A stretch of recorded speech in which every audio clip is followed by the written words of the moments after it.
Right, let's make sure everything's working.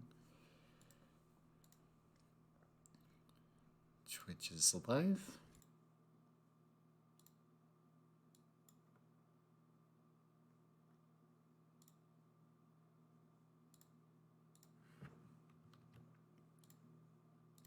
All right, we should be good to go. All right, we can only hope I don't get in trouble for this should be good to go. because I saw the stream one. All right, I can only hope my teammates don't get banned for this because I am technically leaking footage. But if honestly, if anyone scouts through my tiny Twitch channel, Utah, and what we're running and puts the effort to watch this and get value out of it and have it be successful scouting, honestly, they deserve to win the match. They are putting way more effort than any other team in Collegiate is putting in. But since that probably won't happen, I can be free to VOD, and this should be fun.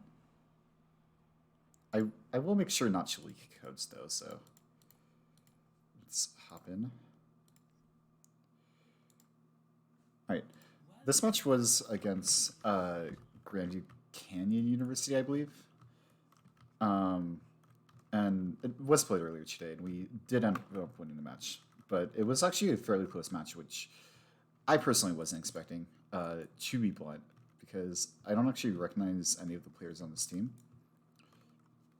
But this does go to show an important lesson in Collegiate, where you can't underestimate any of your opponents. Every match could be one you lose. And we were very close to losing this match. But we can find out why, and we can find out what good plays we did and what bad plays we did, mistakes we make. So before we actually get into the match, let's look at the comps. I'll have Skyward swap off of Symmetra here.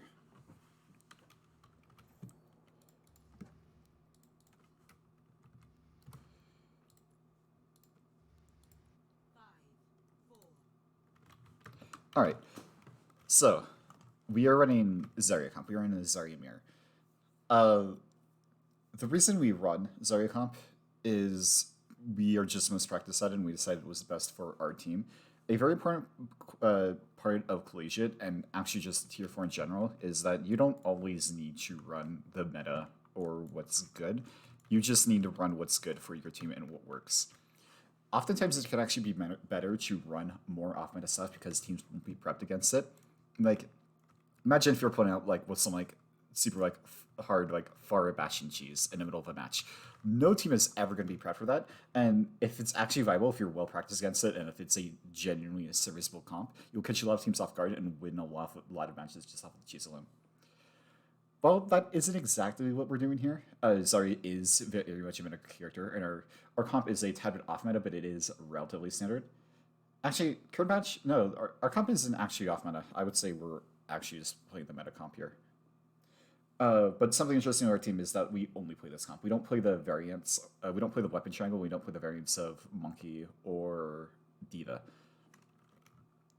And that's because we're just worse practice on it. In Collegiate, players are busy with their schedules, and honestly, players just aren't super motivated to do very long Collegiate unless you're getting like a full write off it. Because players would just rather play in Tier 3, Tier 2, would rather just spend their own time grinding or rather do their own things. And so Collegiate teams don't have a lot of time, and so therefore you need to be a lot more specialized and be a lot more deliberate about how you use your practice. And decreasing the number of comps you play is very effective at doing that.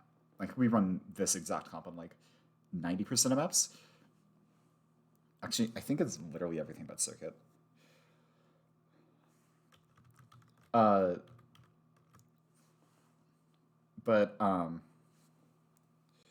the reason we ended up on the Zarya variant of the comp is more so, it's hard to remember because we actually did this a fair bit ago, but I think it's more so Mason's flexibility.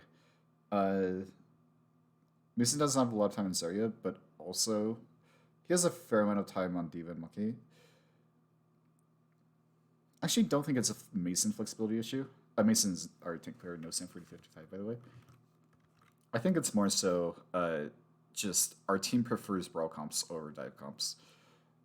Because like we said, or like I said earlier, we don't have a lot of time to scrim, so it's hard to get the coordination that a dive comp requires down. Because in order to run a dive comp, you have to make sure everyone's all set up at the proper times. You have to make sure you're engaging at the same time. You have to make sure you're focusing on the same target. Whereas in Brawl Comp, that's always super simple. Like, it's very clear when a Brawl Comp wants to engage, when you amp speed and when your Zarya is running in. And it's a lot easier to focus the same target because you're all just yelling one thing in a cluster. So while Brawl Comps may require more coordination at the highest level, the once you have the fundamentals of coordination down, like target focus, timing, stuff like that, setup, at these lower levels, those fundamentals aren't there yet. And dive really requires those fundamentals, while it's a lot easier to get away with not having those fundamentals on Brawl Comps. And so I think that's why we ended up deciding the Brawl, but honestly, it might have just been an anecdotal thing where like we played Monkey in a scrim, it didn't work well. We played D.Va in a scrim, it didn't work well. But we played Zarya and ended up working well on the maps we played it in. There might not just be a lot of logic behind it, but that is a lot of words to say. We're on Zarya because it's this is the standard comp here, or this is the standard comp for us here, and players are generally on their comfort roles. Skyward is quite good at Genji. Hollow is quite good at Sojourn, and Lucio, I'm a fairly decent Lucio. So now we can actually get into the VOD and stop talking about comps. Actually, wait.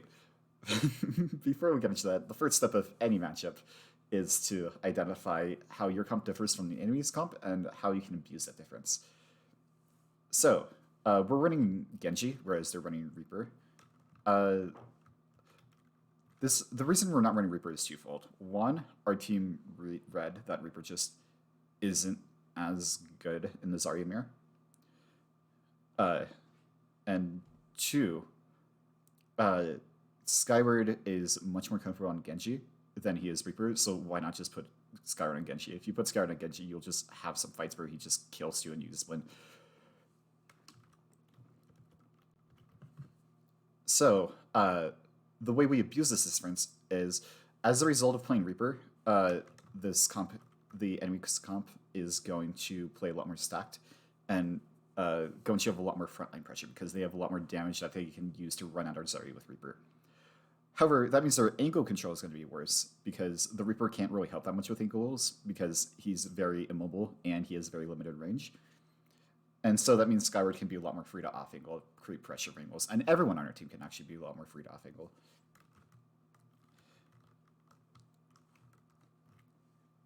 But to actually get into the specific fight, we started out pathing. We TP out, which is standard. You need your Zarya to get in the fight first. She's one of the most important characters in the comp. But we actually path out left side, which I don't think is very good. When I was talking to my team before this map, I called to go at right side, and as we were TPing out, I called once again to go right side, and my team just did it not hear me. Unlucky, it happens. Everyone's excited over the match, and people kind of just autopiloting default to what they're used to. But the reason I don't think this left side is very good is because you can't effectively contest this high ground as Zarya. If you look at the characters with vertical mobility, Sojourn doesn't have vertical mobility. She can create slide pressure, but these just aren't good angles. She slide up, she would have to commit slide, and that just leaves her super fragile and vulnerable. Kiriko can wall climb, I guess, but that's not low value. Or she can TP up. Both are very risky and put her in bad positions. I can walk up and boop. Skyward can dash up or just wall climb up and create pressure. But our Zarya is forever stuck on the ground. So out of our entire team comp, there's two people that can effectively contest high ground. And without the Zarya, we just can't hold that space. Or with the Zarya, we just can't hold that space. In order to hold that space, we need like a Monkey or a D.Va. And as a result, if the enemy is on a Monkey or D.Va comp, they just get this high ground for free, and we just take a lot of damage and take a lot of pressure because they have the better angles on high ground. And we would have to either rush in and contest high ground, which that's a long rotation and it's not going to work out well, or we just have to back. And this creates an easy rotation for them to punish. So as a result, defaulting left side here just isn't very good. But we get lucky. They're on Zarya comp, they can't effectively take this high ground, and so we're able to take a pretty even fight. Let's watch how that fight goes.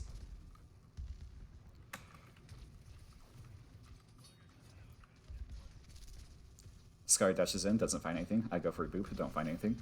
Okay. But if you look at the staging here, we've basically lost this fight already.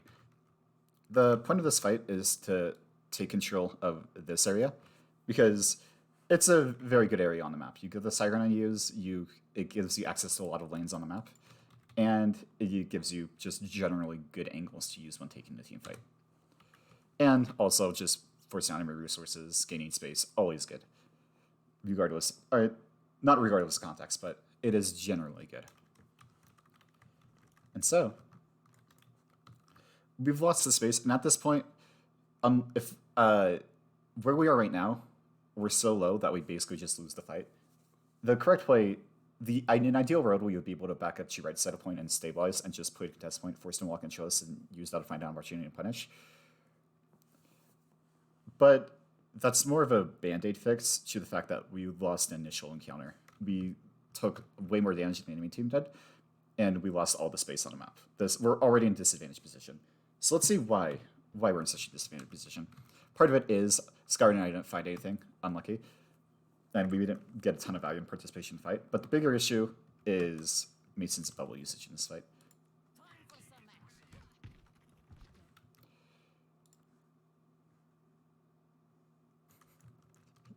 Yes, I do have a Twitch. This is my first time using it in like 6 months, but you know, I'm not bored. I want to VOD. I'm addicted to VODing. But if we look here, Mason just doesn't get any value of either of his bubbles. As Zarya, you don't bubble mainly for charge. You bubble mainly for the damage mitigation, and the charge is like a nice side benefit. Bubbling off cooldown is bad because increasing the number of bubbles you get in a single team fight isn't worth the reduced value in those bubbles. And so Mason has basically just threw away 2 bubbles in the team fight and is like, here you go, my character doesn't need bubbles, I don't want to use these. And as a result, he over-aggresses, and he just takes tons of damage because he has no defensive ability, and he has to give up tons of space. Like, imagine how much longer Skari can stay in that engagement if he just got bubbled instead. Or imagine if Mason had a bubble up right now. He would just survive. And because of that, we lose a lot of space, and they end up finding picks. I need to change my keybind for the pause. This is not working. I really like these menus they have in Overwatch 2. It is the most convenient thing ever. Except for the fact that I haven't actually looked much at them. Where is the pause key? Interface?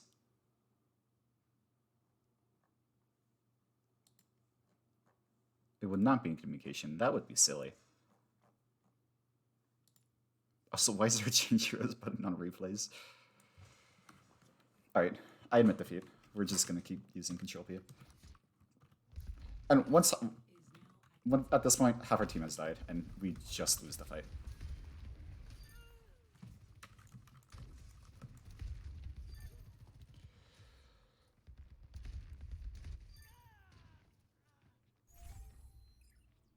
Since bubble usage is an issue, and it's something like we as a team have talked about before, but it's awkward because, 1, we don't have a lot of time to scrim, and 2, Mason didn't play a lot of Zarya in Overwatch 1, or any Zarya in Overwatch 1, obviously because that character was garbage.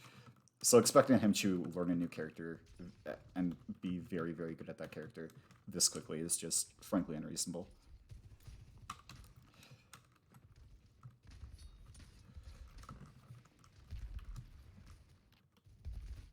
And like, Mason's not a bad player by any means. That's just a mistake that happened to get punished in this team fight. Alright, so here we're in a neutral. And I don't remember precisely what the fight plan was, but it probably wasn't anything complex. We just run them, we force some cooldowns, and then we use that to engage.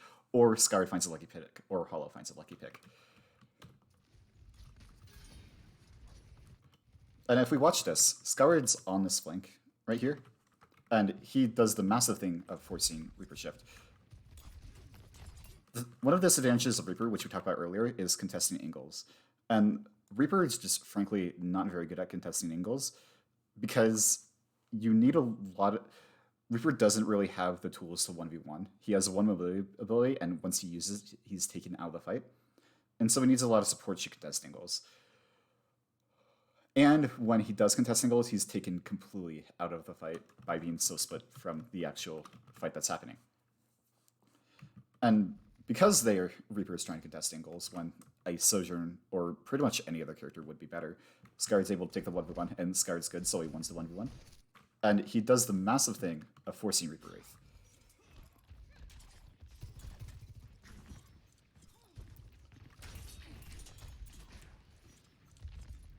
The way this comp works is it's basically no backline comp, or it literally is a no backline comp, where everyone on the comp is unkillable until you force an important cooldown, like Bubbles, like Fade, like Sojourn Slide, or in this case, Reaper Wraith. And that gives us an opening. And there's also wastes double personals and wastes both their bubbles. And I see the sub in front of me. I see the Reaper use Wraith, and I see the Zarya burn both their bubbles. So I make the call to go hard engage and run over the Reaper. And so we see here, I get a very nice boop off and boop the Reaper into our team, and we're able to get a kill. Now we just need to stabilize. We got our kill, and we used a lot of resources to do it. I'm low HP, Mason's low HP, Mason has no bubbles. Skyward's good, so he wins the 1v1. Yeah, I mean, that's how I would describe Skyward's playstyle on every character in a nutshell. He goes for the 1v1, and he's good, so he wins it 60% of the time, and you auto-win the fight 60% of the time. And then you just auto-lose the fight 40% of the time because Skyward got ran over. But back to what I was saying. In Brawl comps, after you get a pick, or just most comps in general, after you get a pick, you need to stabilize, because chances are you burned a lot of resources for that pick, and those resources give the enemy an opportunity to attack you. And as you see, my team is backing up, hiding. We've used our milk. Mason has no bubbles and is half HP. And yet we're still pushing in. And while this team doesn't punish us for this, better teams would use this as an opportunity to focus Mason or Skyward. Or actually, it doesn't even have to be those two, just anyone who's split in our team. Or low on resources. And if their Kiriko survived, they could have turned this Fox into a way to split Mason and to rush him over. And it would have given us an opportunity to lose this fight. But it's fine. They messed up their Fox, and it ends up working out. And that Fox is actually so huge, because they used the best ultimate in the game in a 4v6, which gives us such a massive advantage. It is incredible. We basically snowballed a 9 to 9% off of this mistake alone.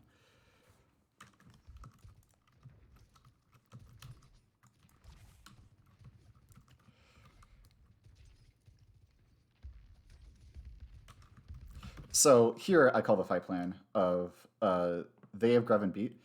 We can engage.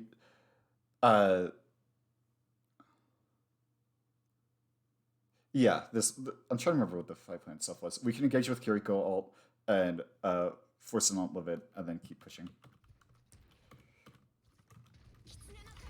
Like, we have such a massive ult advantage, it doesn't really matter what we use as long as we engage with them. So we engage with Fox. Hopefully that'll force beat, and then that just gives us a free grab. And if they grab us, I just beat it. Something I don't do a great job of in this comp is that I could probably be more clear with ult plans. How I want Skyward and Mason to actually use their ults more specifically. Because a lot of times I just call for them to use the ults mid-fight, when really it is generally better to use Blade first, because you could have force beat with Blade, and then that just gives you a free grab, and grab is the more consistent ultimate.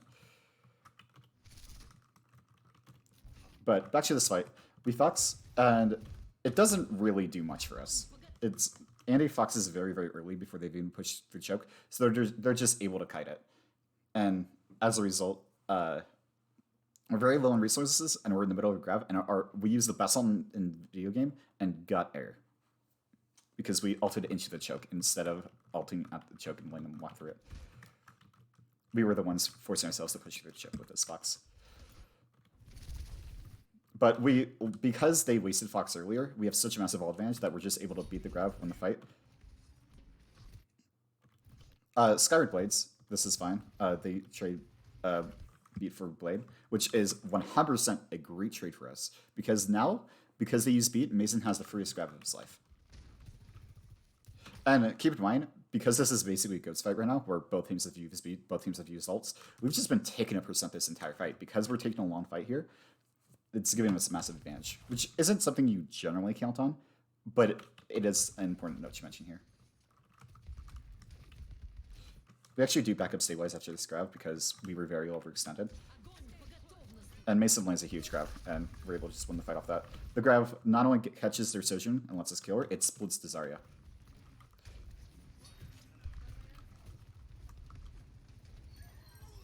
Our target focus gets a bit sloppy here and Skyward dies, but it doesn't really matter. It gets sketchy and Hollow has to ult. Which is quite bad, but it's not the end of the world.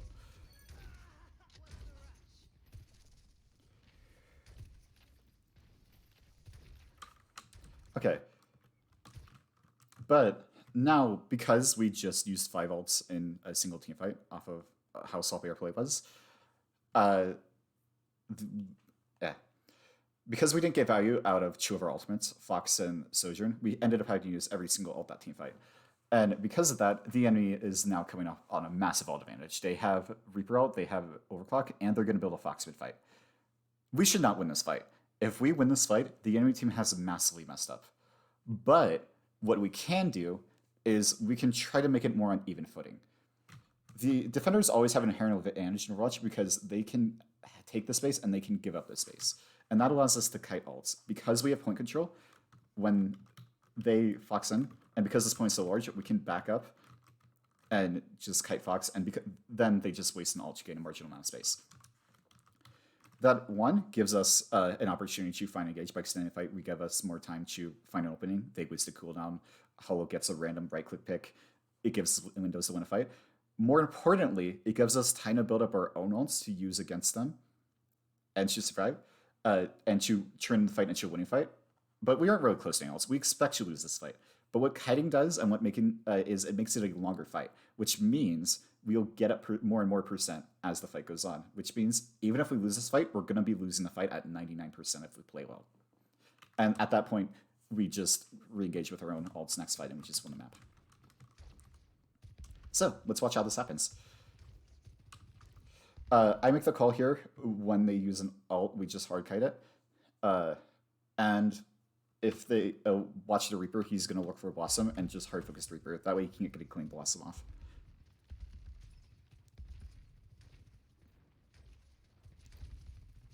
Span and choke, this is fine.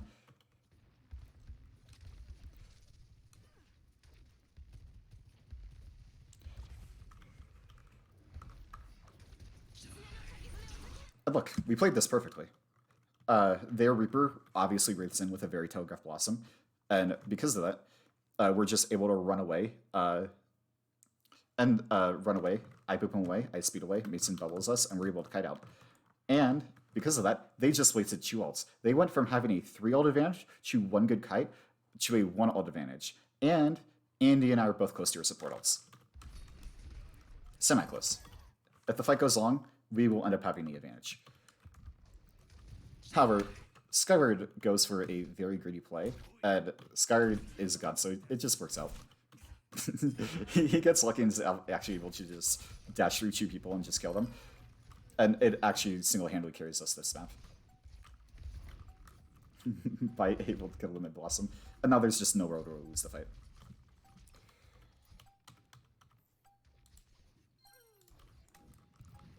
It was a very greedy play by Skyward, but in these types of fights where you're so heavily disadvantaged, you can go for greedy plays.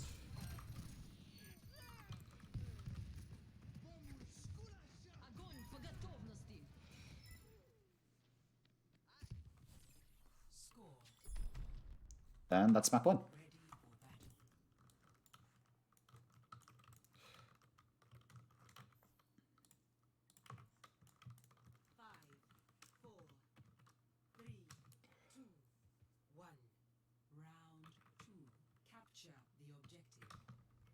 Overall, the only big issue we really saw that map was just general over aggression. We got very antsy, and you saw that in the first fight where we tried to play aggressively with bubbles and got punished for it. And you saw that in our Fox fight where Andy tried to Fox aggressively and we got punished for it.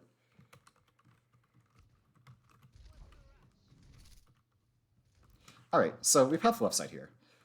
I've spent a lot of time debating with Utah about the merits of pathing left side versus pathing main.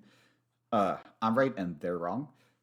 But but most of the we've come to a sort of soft consensus where we just go left side, and it works well enough often that there's no reason to spend too much time arguing for it or arguing over it.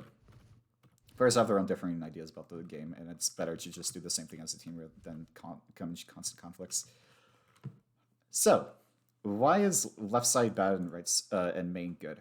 And the answer is angles. Going through this main room shoves you into a tiny box where you have to push through 2 chokes to get through. Not only this choke in this doorway, but also this choke in this doorway. And it's very hard for you to develop your own angles. So from main, you can just spam these doorways as chokes, and that's just an innate amount of insane spam that just puts you at such amounts of advantage. And you can use the lack of a roof to take angles and use your mobility to establish off angles and create more points of pressure on the enemy team. Whereas if you're locked in this room, imagine you're the blue team here, you're just locked in a box where you have nowhere to go.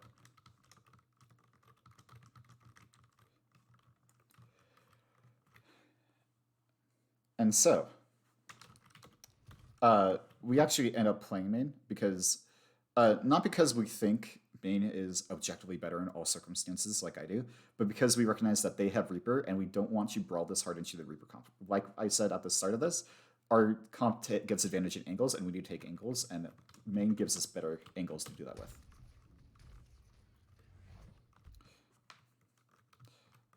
Here is a very big mistake on our part. We just give up all of the space and kite it back.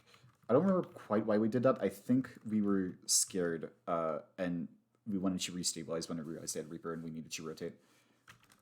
The correct play here would be to keep holding out these doors and to punish the Sojourn and not let her take the single for free. Like, if we just look at the map, this is our space. And this is all of their space. And so we are now heavily disadvantaged in this fight. However, they don't actually end up taking that space and give up a lot, so we're actually able to set up and develop our angles. Scar contests the Sojourn. I should be with him. I don't quite know what I'm doing here, but Scar gets his dash forced out because I'm not with him. I probably was trying to contest a Reaper to make sure he couldn't walk on Mason.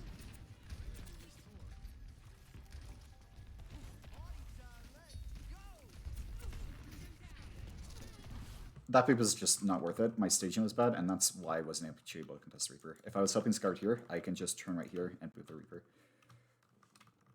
And Scar gets forced out, and Sojourn has developed a lot more angles. But White is just better, and he does just take the 1v1 and force the Sojourn out. Their Reaper goes way too aggressive, and he's used cooldowns. And because we've been holding these chokes reasonably well, the enemy has just gotten out-resourced throughout this entire team fight.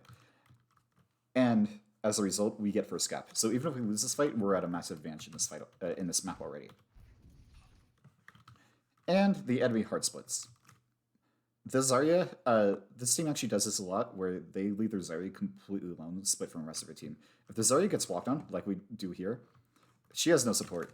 The Lucio is nowhere near to help her, the Kiriko is nowhere near to help her, and the Reaper can't establish any additional pressure to help us, to discourage us from punishing the Zarya. And so we just realized, hey, the Zarya split, let's just walk at her, and we kill her. And we killed the most important person in the team comp, we just won this fight.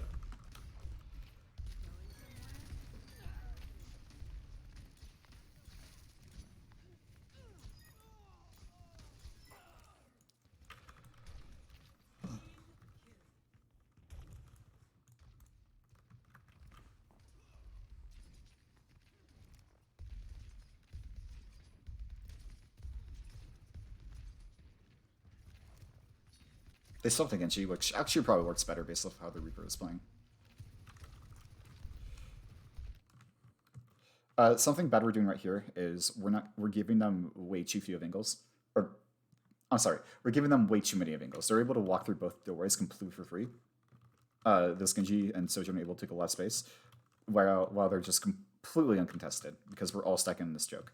Whereas if Genji and Skyr and I were more set up right here, this Genji would not be able to walk through, and we might even be able to kill him.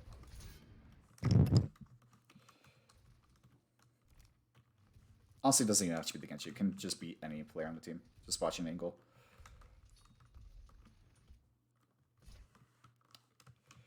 We kite back. I think it's because I called to take a slow fight here. I think in the ult track, I read that we were at a Kiriko we were at a Fox advantage, so we would build our Fox first before they did.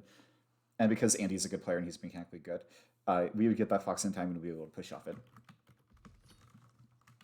However, they are actually ahead in charge, which is unfortunate. But luckily, Hollow gets a kill, and we're able to just use that to push.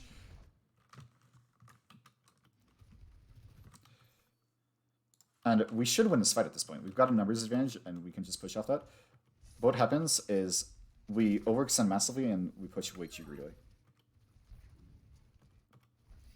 We commit all of our resources, bubbles, positioning, dash on a Kiriko that still has Fade.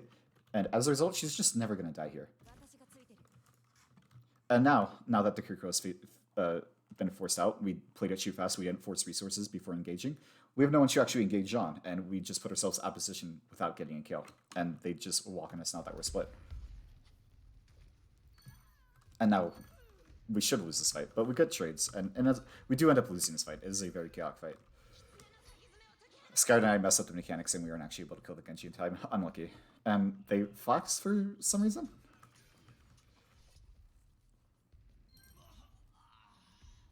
Fox in the area is a tad bit of a misplay.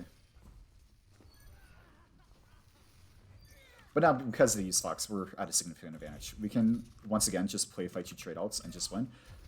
But what I call for instead is we don't actually need to trade alts.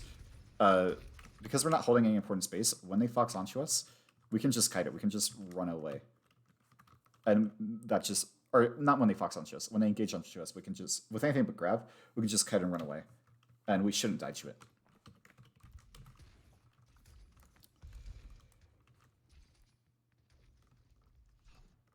Actually... I don't think that actually was the fight plan, and I actually don't agree with that fight plan. Because it's Koth, every second matters a lot more than in normal games. And playing slow and waiting for them to engage onto you just takes too much time when you're already at an advantage. You want to cap point quickly so they don't get very much percent, you get more percent.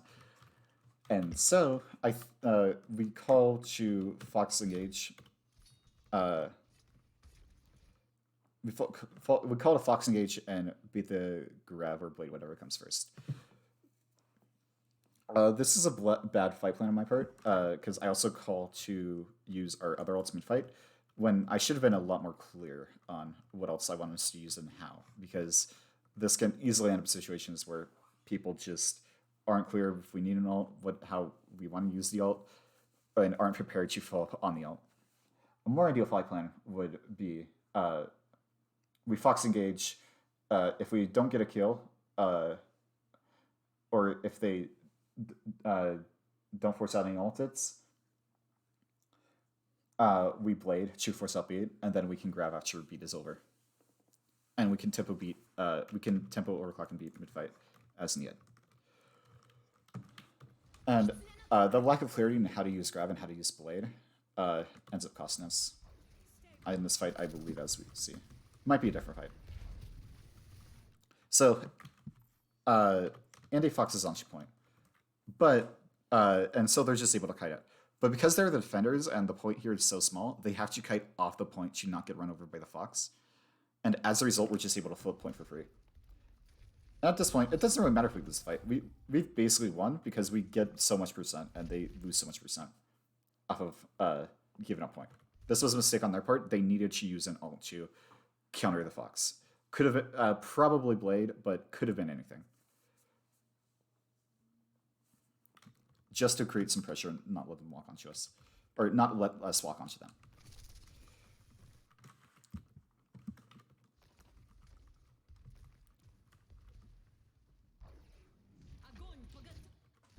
And so we grab when they have beat, and as a result, our grab just doesn't get any value. If we had simply just bladed beforehand, we would have been able to force beat, and then we've gone through grab of our lives and won the fight.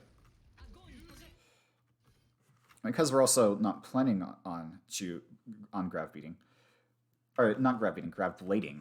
Skyward is late on the follow up on the blade, and by the time he starts blading, the grab is over, and he just shoots his blade into a beat for no reason. Okay, can we just appreciate how good the speed is?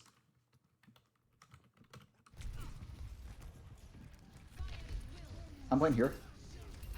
We get grabbed. I recognize that the only people, I recognize that they're in the middle, stuck in the middle of the grab, and the only people in our grab is a Genji getting bubbled and a 500 HP Zarya, and our Genji still has deflect, and we just melted.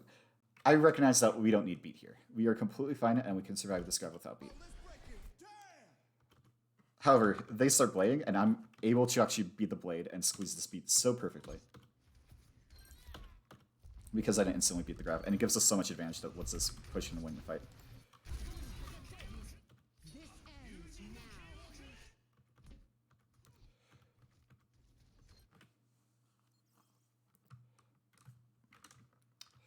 And then this is just a chaotic mid fight. We run at them with beat advantage and we win the fight.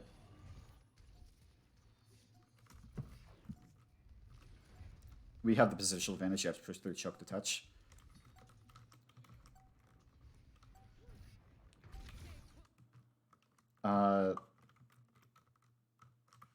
We could have held here.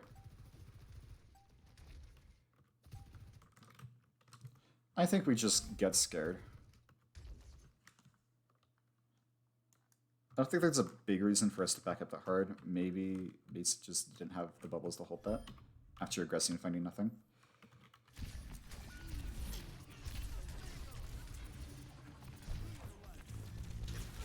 Yeah, he just over-aggressed, got another bubble force, and we have to back away so sold, which is fine. It just means we have to give up point cap.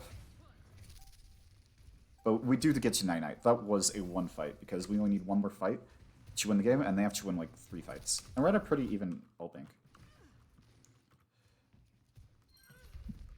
But we end up over-aggressing, and we get picked. I spent a lot of time getting chased by Lucio, because I mispositioned, or I over-aggressed on the Genji, and wasn't actually able to find kill. Which is unlucky, but I'm just spending a lot of fight getting chased by Lucio. And Skard is helping me during this time. Meanwhile, our team is pushing in, and Skard is calling that to help you. There's a Lucio in our backline. And since we're pushing in while we're down, we just get run over, as we should. Unlucky. It's a bit of a miscommunication. It's a chaotic team fight. It's understandable.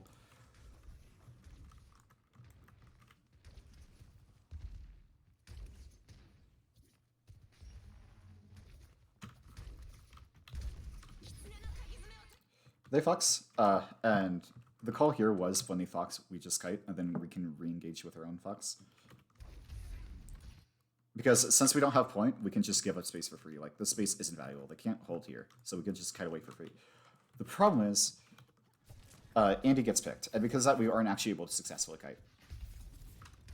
If Andy lives here, we do just get a kite off. And Andy dies with both his cooldowns because he wasn't expecting to get bursted immediately. Unlucky, it happens.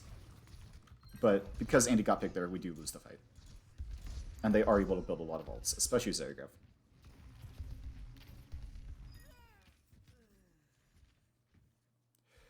And because they have Zaryagrav and we don't have a support ult, we kind of do just lose this fight here. I don't know if I recognize they have Zaryagrav, but if I did, the correct call here would be to just save bubbles for Zaryagrav. And Fox and Gaijin just try to live it. We're not guaranteed to live with Grav, but it is possible.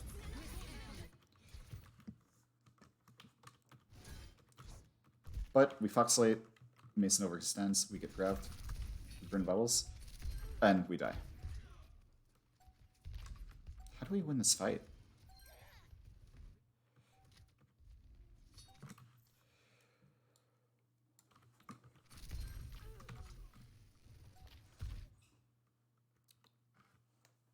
So we stuck Overclock and Fox, which I don't like. Both they're both more or less Zoe alts slash initiation alts. You don't. There's no reason to stack them. You're already so favored with one of them that you don't need both of them, and they don't synergize super well. It's better to just be an advantage the entire team fight, or use one of these alts to counter another alt. Because like, say they live this, they do a very good kite, and they live us stacking these alts. They build beat and they beat engage, and we just lose.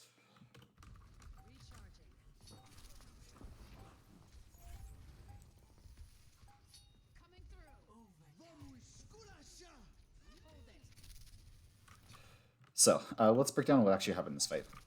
Hollow gets a very lucky pick. And that basically is this fight. Once again, they split, and the Zarya overextends.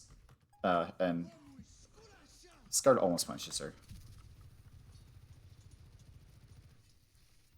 Scar's able to stay alive somehow. Hollow gets another very clean pick on the Genji. And that's why this meta is so fun. You can play terribly, but your Sojourn just pops off and you auto-win.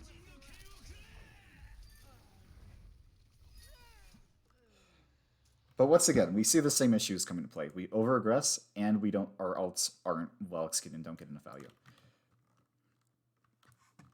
And a large part of that can be because of my poor flight points.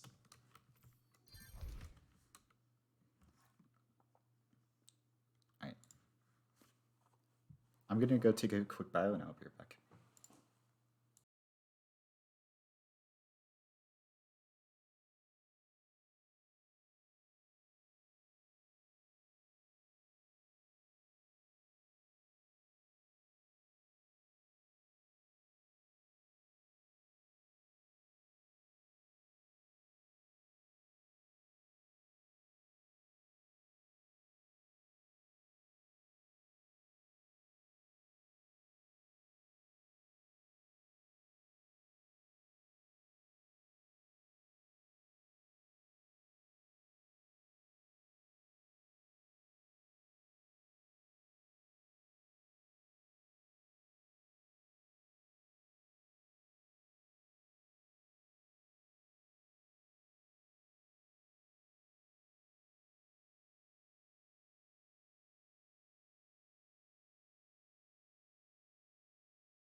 Alright.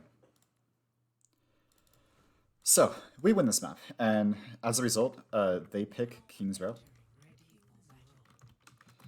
King's Row is actually one of our worst maps. For some reason, we just never actually do well in King's Row. I haven't watched the King's Row too closely, so I don't specifically know why that is.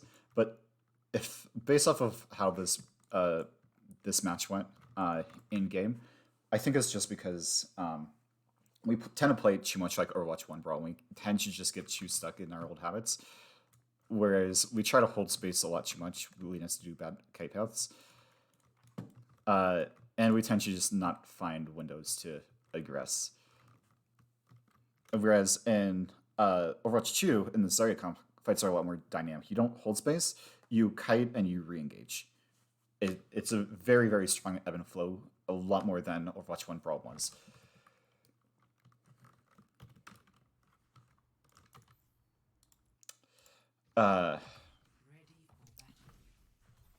Why does the standard go for a lucky headshot on Widow?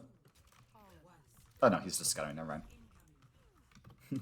There's actually a funny thing here, where I think Hollow is still on Widow, so I call wait for Hollow to get back, and I look to my right and he's just over here shooting in the fight.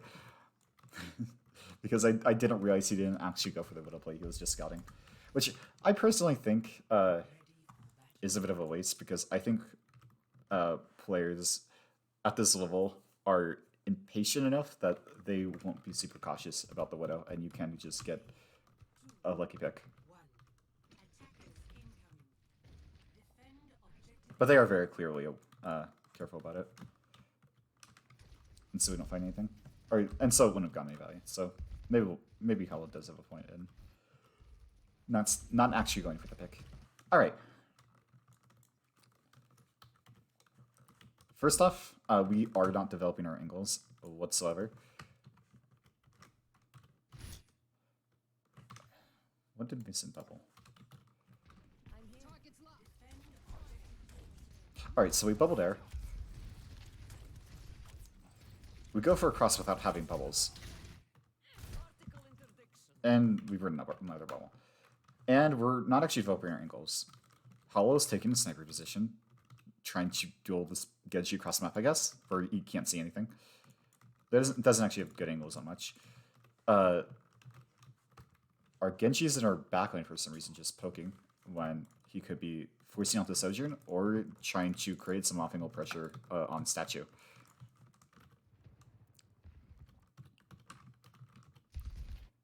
And because we have so little pressure, we just keep getting beamed, and it's not enough for Andy to heal. Despite Amp get forced early. And then we over-aggress without an actual engage, and we eat a lot of damage. Actually, just play that back. Okay, roll half HP, we just use our resources. We're not set up, and we just sprint in.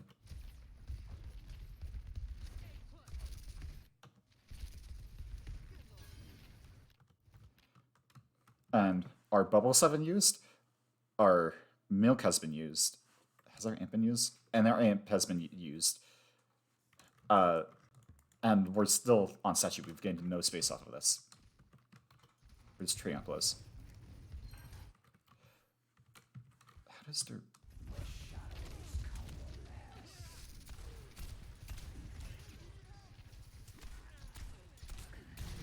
You see how much attention Scar is drawing just off of playing the soft angle? It's not a great off angle because he's so far away, he's not actually able to establish that much pressure. But it is an off angle and he is applying a significant degree of pressure. And because of that, they spend so much time staring at him, and we're actually able to walk. And the Reaper just gets beamed and dies with Wraith somehow, and that just wins us the fight.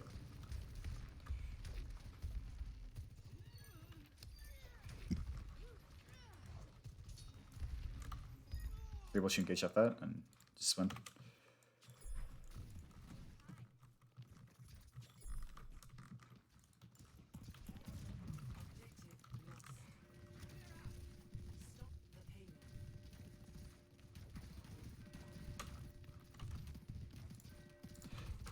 So right here, we are well aware that we have built Fox significantly before the enemy team has, and so we called you just hard engage with Fox and win the fight off that. Actually, let me be more detailed about that fight plan. At this point, I recognize that Andy is very ahead in ult charge comes to enemy, and we'll build Fox first. So if we just play this fight slow, we'll build Fox first, and we'll attack and win off of an ult advantage. And this is why we're playing so far back. This is why we're not rushing engage on Bookstore over here. And why we're playing in safer position so we don't get picked. It's to build Fox.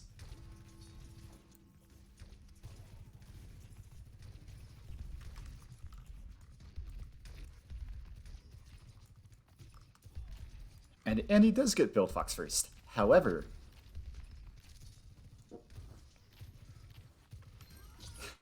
Scar just gets beamed the second we Fox. That is tragic. What even kills him? He just eats poke damage through the phase. He peeks where it eats so much poke damage. That was unlucky. And as a result, we're losing a major source of damage when we Fox in. And because we Fox in so early, where they're so far back, they're just able to kite it for free.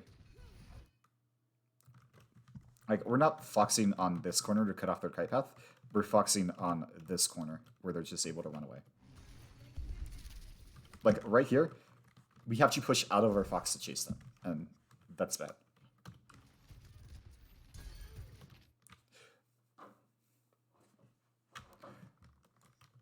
And maybe Andy is seeing something I don't. I haven't played a lot of Kiriko, but it feels like a lot of the time Andy is being too impatient with his foxes. And they end up poorly placed like this. Poorly timed and poorly placed.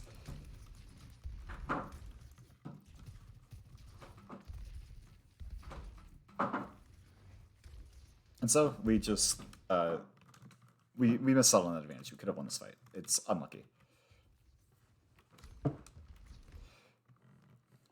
So they have Fox. We have Fox and Grav. We have Nullets. I called a play slow for a beat here. And if I remember correctly, the fight plan was if they Fox, we hard kite. If they Grav, I counter beat. And we don't want to push until we have beat, because then we just lose the fight.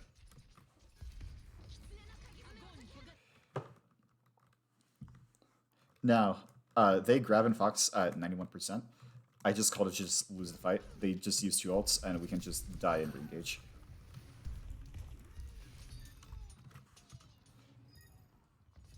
And because they all commit ults, we just take a dry fight. And we're able to walk back.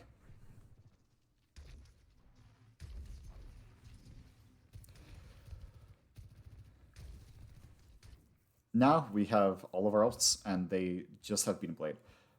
If they blade, I can just beat and we can hard engage. And I don't remember what the alt plan was, but an ideal alt plan would be we blade, force out beat, and then grab and fight when they don't have beat. If I remember correctly, I think the call was to push with overclock and then blade and fight, actually forcing resources, which isn't a bad plan because sometimes overclock will just get a headshot. Actually, I think that plan is fine. Either there are 2 possibilities happen here. You push with overclock, and either the enemy team kites back, in which case you get a lot of space to set up your other ults, or they engage off that, in which case they're engaging into your overclock, and sometimes all will just hit a headshot.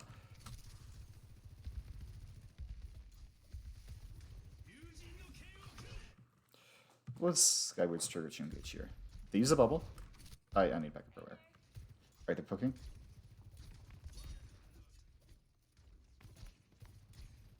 They use a bubble.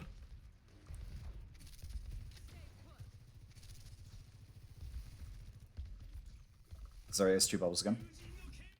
Scar just rushes disengage. There's no reason for him to be engaging this early and this ahead of our entire team. And he just gets hard kited as a result. He does actually not get hard kited. They do not beat this fight for some reason. Oh, they probably think they can just kite it, which they can't. They're not positioned to kite. I don't know what their plan was here, not gonna lie.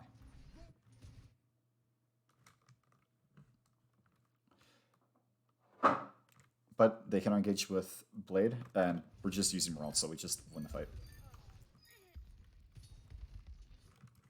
Once again, let's take a second to appreciate how good my beats were this match. I both saved Skyward's life in the middle of his blade, and I beat my entire team when they're getting bladed. And so we just roll this fight.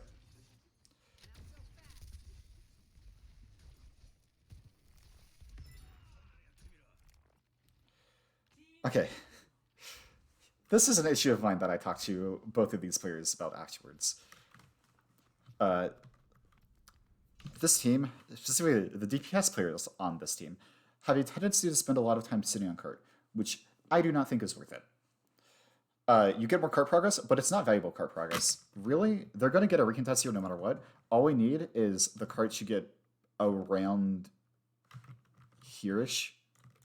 I forget what the exact threshold is, but somewhere around here before we are able to win a fight, get 3 on point, and they're not able to get a clean recontest. However, having multiple people sit, as a result, having multiple people sit on cart is inefficient. Because Scar's on cart, he's losing on building his blade by not being able to poke over here. And Hollow is losing out by not being able to properly set up his ankles. He will not be set up this top side where he wants the side run where he wants to be.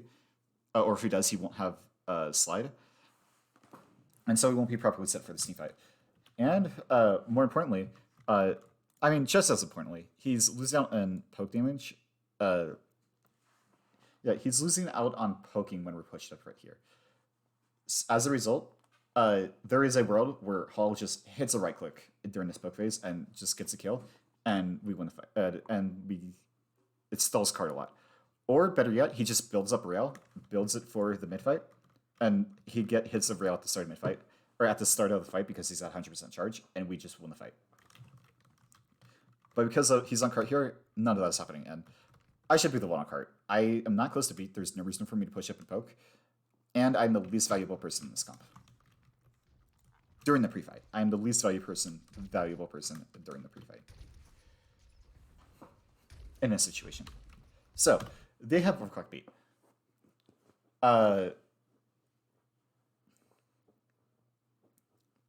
Since we have so much space and we have the angles developed, I don't actually want to kite their overclock. I want to match it because that way, that way we get to hold our angles and we get to keep this advantageous position. Whereas if we kite, suddenly we're giving them the choke and they're getting the advantageous position, even if we would be at an ult advantage. We also have Fox, and the way we can play this is if they overclock, we match it, and when we get Fox, we can use that to engage, force beat, and then grab when they don't have beat. Or they don't beat, and we just win the fight.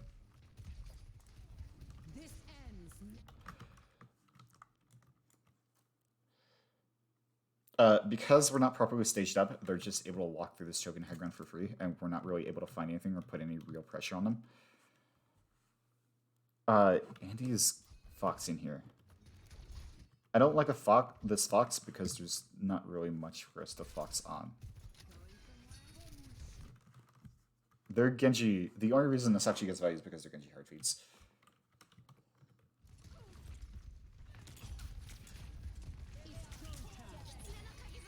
Like, what do they do here is they just need to kite. We use the better ultimate. Their Genji just needs to kite with.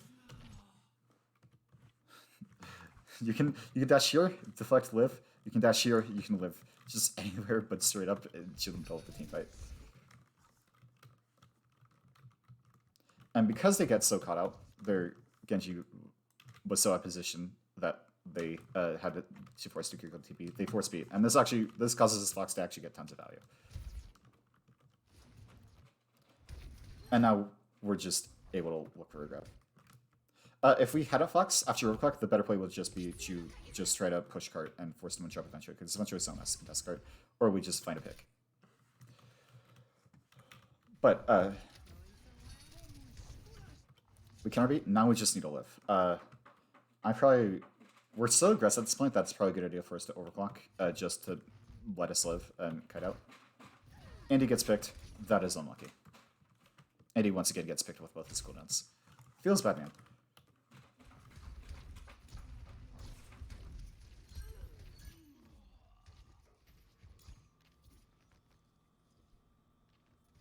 Short stories, but it doesn't matter. So because we have a sloppy Fox, based on how this fight looked, it's probably the result of me having a bad fight plan more than anything else, or no fight plan, because I probably wouldn't have... It didn't look like a Fox our team was ready to follow up on, and when they counter-ulted, we looked very indecisive. And we got caught out. But I don't actually remember what the comms were. Maybe I did have a fight plan, and the situation just didn't align with the fight plan. I'm okay. It happens.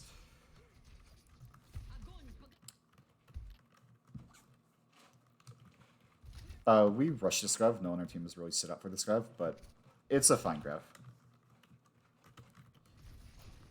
Something I do vividly remember is I was late on this amp engage to follow up on the grab. I was very hesitant about whether I want to amp this grab or not. Here I'm just scouting.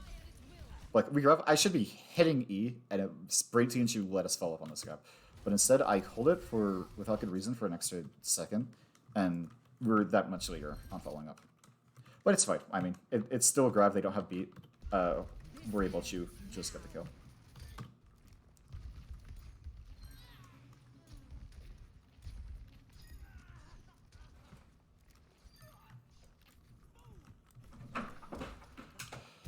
Why did Wyatt overclock?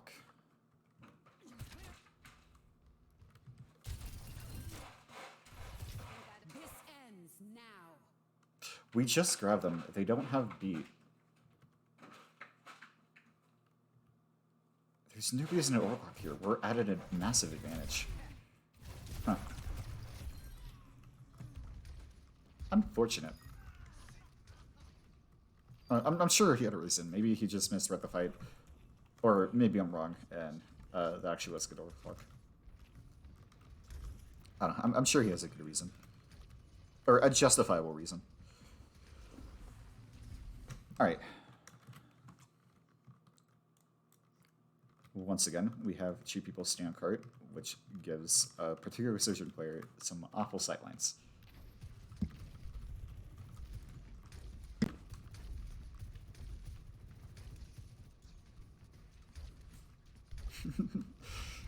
Wait, this is his jump on high ground, and Andy just skips the world. That is unlucky. Because we lost Andy, and because they have an all advantage, we do just have to kite out and regroup.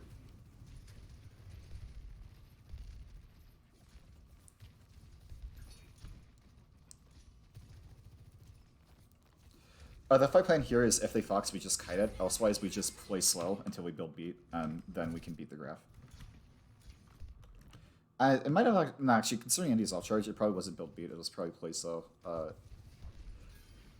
No, it probably was until we build beat. But yeah, they Fox it very, very early, and we're just able to kite it, and they just wasted entire ultimate.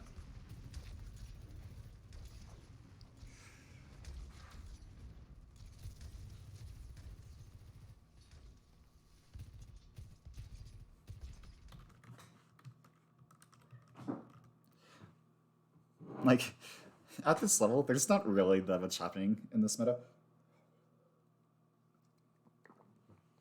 It's just, if they ite, can we kite? Yes, just kite it, and then engage their own ults. Or if we can't kite, just match ults. And you just try to win the chaotic mid-fight. Alright, Andy gets a really good Fox off here, where he recognizes the Zarya's opposition, he Foxes, and the Zarya splits. So they have two options. Push into the Fox, where they just lose, or they kite away, in which case we just 5v1 their Zarya, and they just lose. It's a really nice Fox. They grab, I beat it.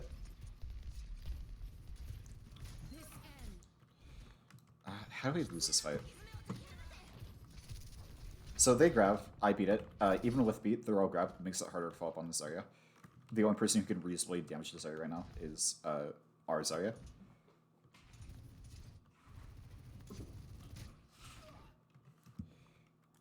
White slides into the Genji. If I had better awareness, I probably could have contested this Genji here, but oh well, it's a capping fight. It happens. And it's just unlucky the Genji was out there, and we were late on force him out.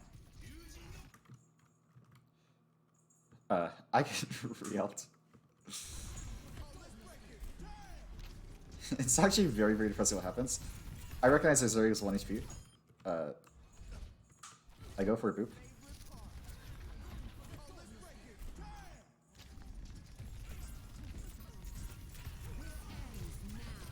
And we kill their Zarya. I hit my head on this ledge of a doorway right here, and because of that, because of this thing, I'm not able to get the height to actually get into the wall and into safety. And so I just bonk my head and get reeled. That is unfortunate. And Kingsrow actually has a lot of spots like that. And because of these mistakes, because half our team died in this fight, we're not actually able to stop the Wars in cap point. We do have to just kite out because they have respawn advantage.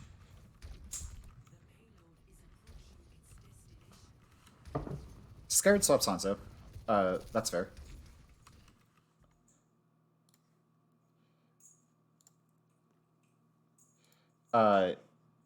His argument is he can use the longest sight lines and hopefully find a pick. I don't think it's better than Genji. Genji is just a lot more consistent, and you don't really want to take the sniper duel against the Sochi, and you don't really want to get forced out by Genji. Their comp's just better. Hanzo does it, just gets the 9 chew easily by it. But if Skyward is feeling the Hanzo, I trust him. Skyward is good enough aim, he can make it work.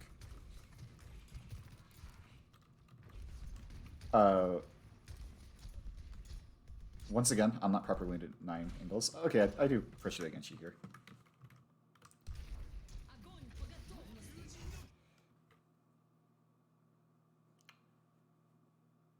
Do I like this play?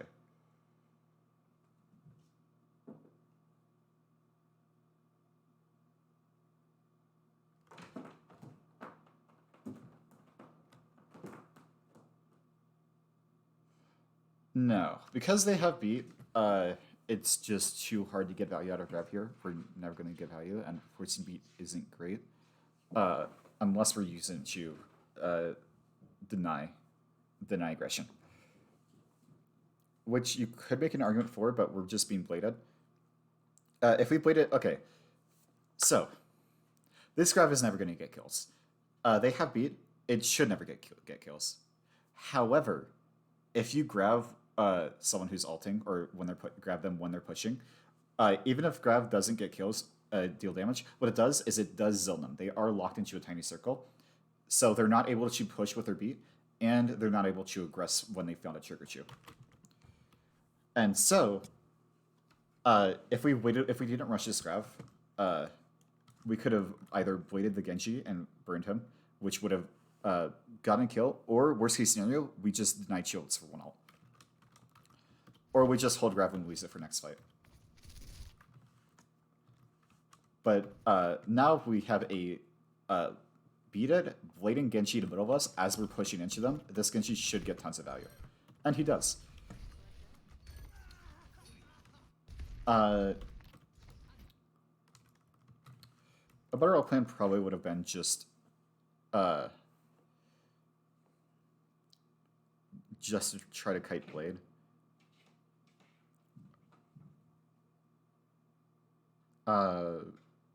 Or we could have actually even bladed the Genji. I guess it depends on how consistent burning Genji and blade is. Because you should be, if we're playing properly, if we're holding bubbles, if we're just poking, we should be able to kite blade consistently enough.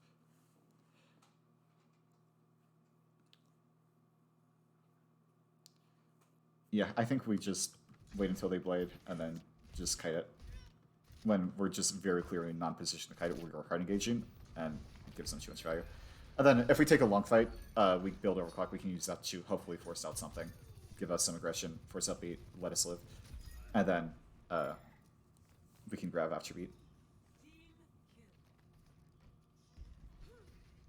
Basically, because we rushed to grab when they have beat, it got no value. Whereas if we were just more patient, it would have gotten value.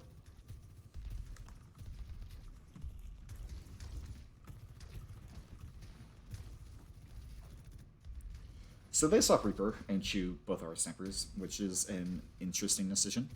And now Scarred, because they're on Reaper, Scarred gets infinitely more space and he can do a lot more.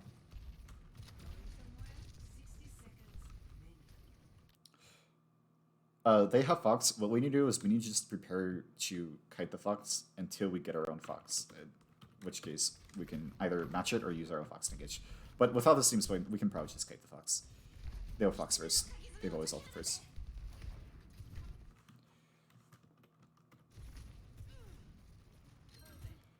How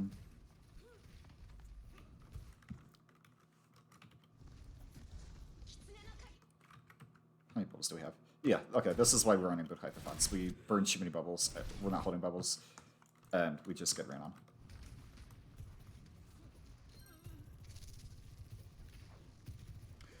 I think later in this match, I started telling Mason to hold bubbles when we wanted to kite or play defensively. Which I probably could start doing from now on. And also, Hollow was overextended on top right and split. He was not prepared to kite. Alright, so now we have 20 seconds left. We physically cannot kite. We have to push in, we have to touch cart. And so the play should be we just Fox in. Actually, no. The play here is we have 20 seconds. We can play slightly slow until we build beat, and then we can hard engage the Fox and overclock mid-fight after Fox. If they ult, I just beat it. Specifically if they grab. But they do a very smart surprise play to grab early when I don't have beat. But however, their team just is not set up for this. Look, the Reaper's all the way over here. isn't doing anything with this grab. Oh, he's probably trying to jump on top of it. We gotta force out. This is miscommunication. The Reaper's late to the grab. Their Sojourn just gets beamed by Skyward. And their Kiriko is not actually able to heal anyone on their team. Their Lucio is properly positioned. And we're actually able to Fox and overclock this because we have to. We can't take a check here or else we just lose this map. And we're actually able to sustain through the grab, which is kind of huge. Did we have bubbles for this grab?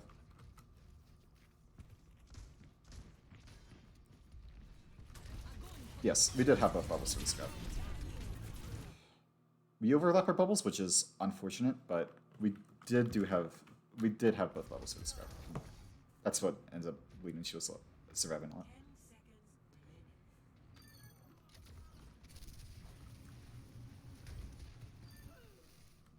Actually, maybe with Milk, overlapping bubbles is fine, because you should give you enough iframes to survive the grab. And now, because they didn't get enough value out of that grab, they just got mechanically diffed. We can just re-engage with beat and we just win this fight. They have Chipor's attach, they have Chipor's engagement, and they just have to sprint to beat. Something we're not doing. We're also Kiriko's just flanking, and because of this, she staggers herself, and they don't actually get a clean recontest at the last fight. That is, yeah, she's TP's to a roller.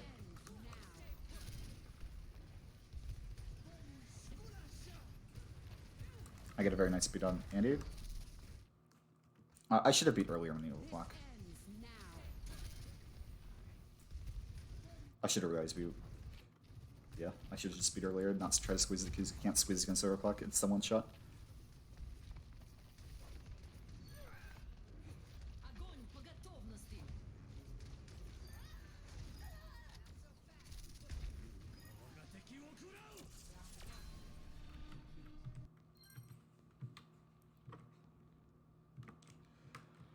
Now let's find out how we lose the map. Okay.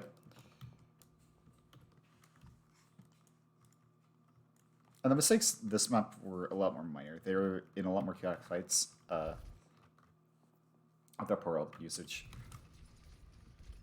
Overall, we just weren't properly set up to kite.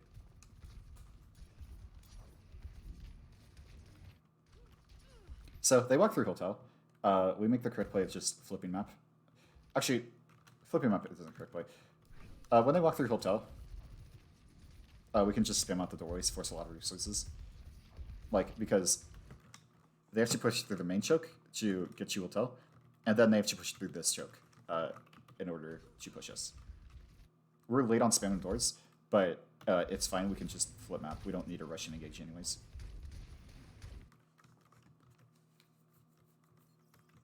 They have to walk out into the open at touch point, and so we can just beam in one touches point.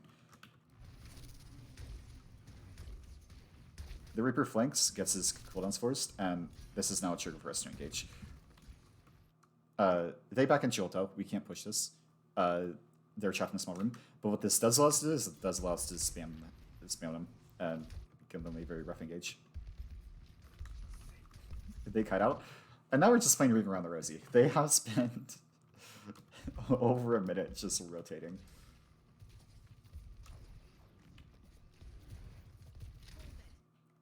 Mason overextends slightly, and our team's not played as aggressive as we should be to hold him on statue. And as a result, we have to back up and give them a lot of space. Scar gets a good pick.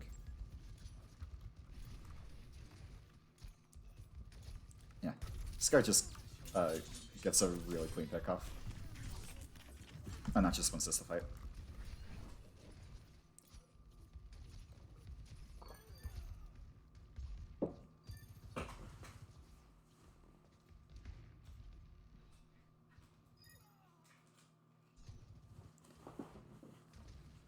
Right, so we have an ult advantage here. We will be coming up first on a Kiriko, and we already have Grav, and I call that day. So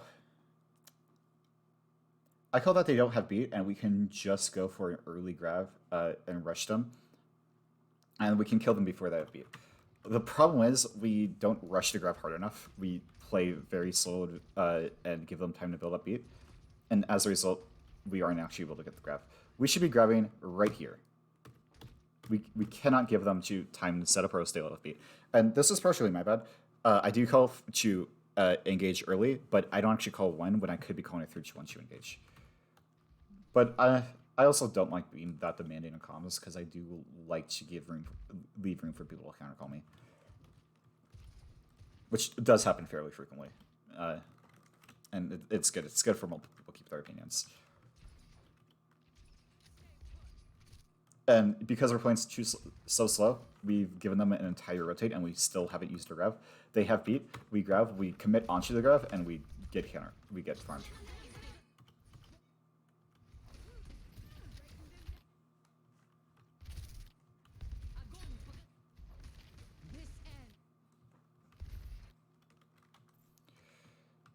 I'm lucky my team did not understand what I wanted to do that fight.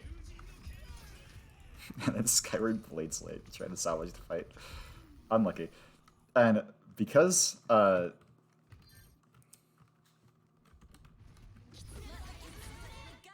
don't like this ult. I don't think Fox should be needed to follow up on a single Zarya grab when they don't have beat.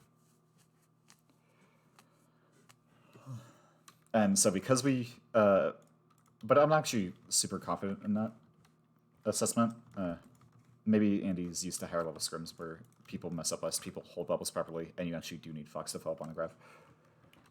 But at this level, we waste Fox, we waste Overclock, and we waste Blade. They beat here. We get grabbed. We lose this fight. And no amount of ults, besides beat, lets us win this fight. And I die before I'm able to get beat off. Or before I'm able to cast beat.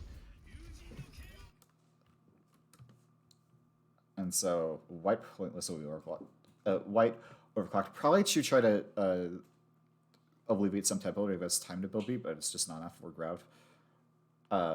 And Skyward bladed. And Skyward's blade is really the egregious one when we're blading 1.3. And so they used a lot of ults, but we used 4 ults and lost the fight, and all we have is beat. Whereas they're gonna build overclock and they're gonna have Blossom in fight.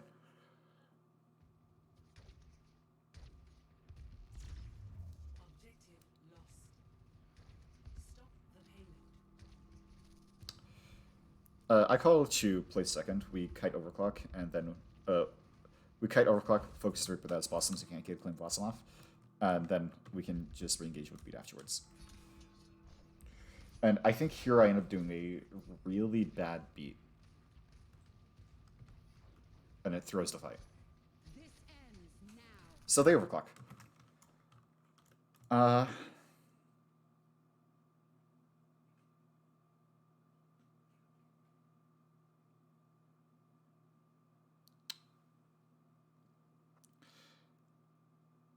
I want to say, at this level, people are so trigger happy with alts that if we were set up farther back, we would still be forcing alts and we would just be able to kite it. But here we're playing so aggressively that we're just not able to kite the beat. Or not able to kite the overclock, I mean. And so we try to kite it, but we're just too overextended. And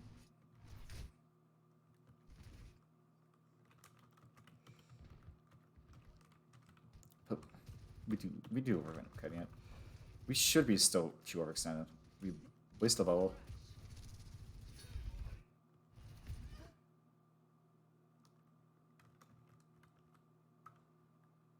Yeah, no, I stand by everything I said here.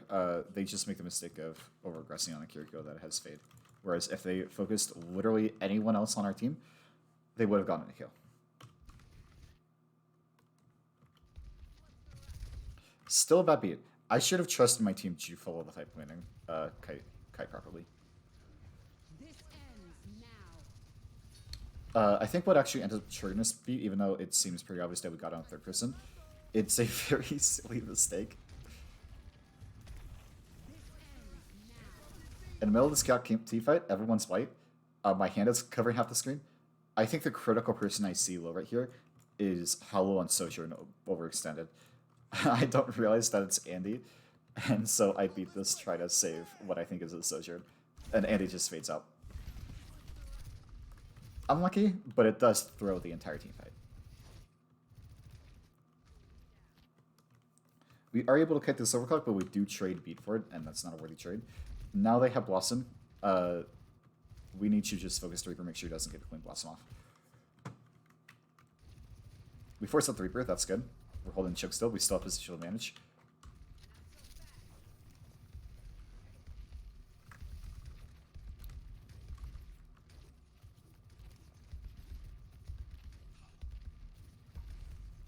They have Fox and Blossom, we just need to kite their ults.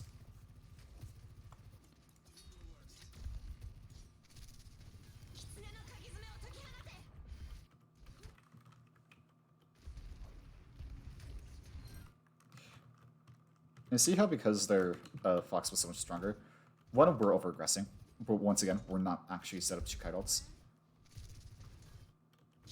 Mason is pushing in on Kurt half HP. And so he just gets Fox and ran over, even with both bubbles.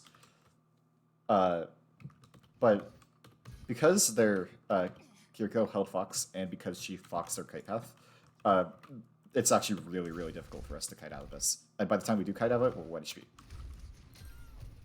If we were more set up to kite, we would have been able to. If we were more set up to kite, we would have been able to properly kite this, but it's still good Fox on their part. It's important to recognize that.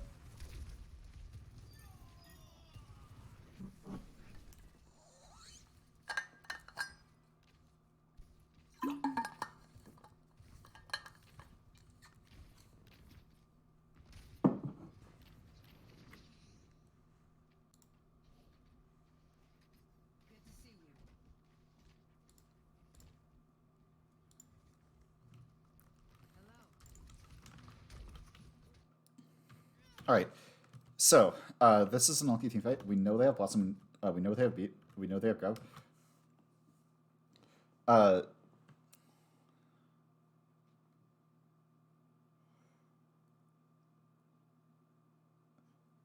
If they, so the way we need to play this fight, the ideal way to play this fight is poke for overclock, and we can try to engage off that for something. It can be Beat. It can be Grab. And then once we force something, we either we just kite out and let them use an ult, or we just live and look for a pick, or they don't ult, we just find a pick, or we just went off of aggression. What we need to do is the scariest part of their team right now is their Grav, because we don't have a defensive ult, so we just need to hold bubbles and play slow until we get grabbed and just try to survive the Grav with bubbles and Fox. I don't think I actually call for that. I think I called to engage with Fox, if I remember. Or no, I think I called to play second and then re-engage with Fox after the ult. Which isn't bad, but it doesn't correctly take a chain grab, and it's not a great fight plan. Because we don't have an outshoot their grab. We've been outshoot their other childs to stop their grab. When we're walking up here, Skyward's doing a really good job clearing angles. I call to clear angles and then engage. Problem is that we don't actually wait for us to set up and clear angles because their Reaper has... we need to clear angles, however, because the Reaper has Blossom. Clearing angles is good the best of times, but they have Blossom. We really need to be careful of that Blossom.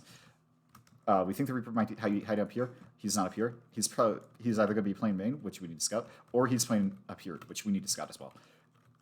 Or he's just on some other flank. God knows where. Who knows? He may even be right here. But we need a scout. We need to scout the Reaper, or else he just gets a massive Blossom off. But we rush our engage, and as a result, the Reaper is able to get a very clean Blossom off. Unlucky. I probably could have emphasized the importance of scouting Reaper more in comms, and I probably could have called off the engage. But at this point, we've already Foxed, and the Reaper is right above us. It's just too late. And we lose the point.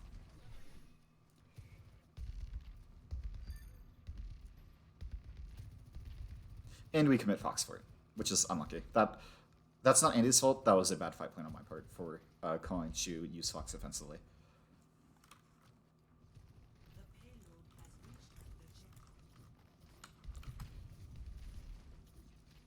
Which This is assuming that you can actually live grab consistently with bubbles and Fox. I think you probably can, in theory, but I haven't actually tested that on screens before at this level, so I don't actually know how that actually plays out.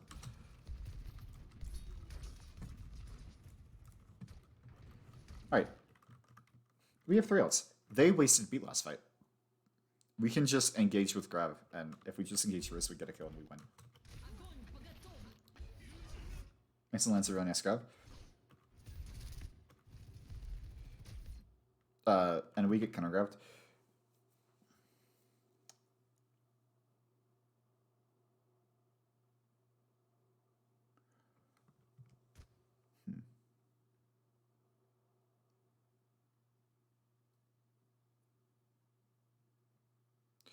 I don't think Grab Blade is actually a very good combo at all. I would prefer we grab Overclock and Blade mid-fight, and the Overclock gives us more consistent follow-up on the grab. But also, Skyward's Blade should have gotten a value. We were grabbed. Wouldn't have bubbles for it. Actually, no. Here's the mistake. We were playing way too stacked for them having grab. I actually don't even think that was a mistake. It's only Mason and I that actually get caught in this grab, which is fine. I called a play split, and we are the only ones who get caught in grab. That's good. We're just not properly set up to follow up on their grab. Or on our grab.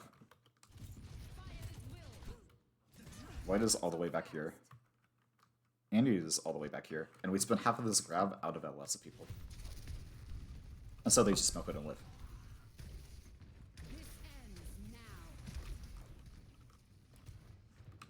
We just lost Skyward, so White ults to stay wise and let's take space. It's a very good ult. They don't properly kite out of it, so we're actually able to get a lot of space off of this. I overextend. I think we're going to hold this space a lot more, but we don't for some reason. I think holding the space is a misplay, or I think backing up is a misplay. We can regroup with Skyward and take a 5v5, but we can also do that just by kiting, and we're forcing resources and finding opportunities when we're kiting. Because if we kite properly, nothing should reasonably kill us, even the Fox. White gets a very lucky pick on the Kiriko, that is good.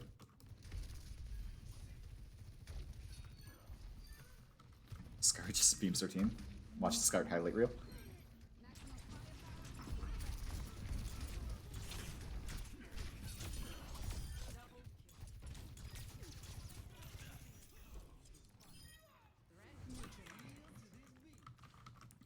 Alright. We won that fight, somehow. We have beat. We have Fox. We still do have plenty of space to give, so we can actually place low risk just by kiting ults and then re-engaging with Beat or Fox, depending on what we have.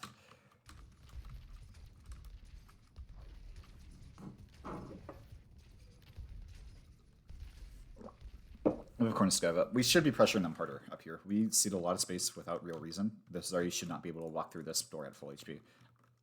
Their team should not be able to sit on, cross here at full HP without getting shot at. I don't know why we're playing so far back. I think it might be because I was calling for us to play so, build Andy's Fox, and then we can re-engage with that.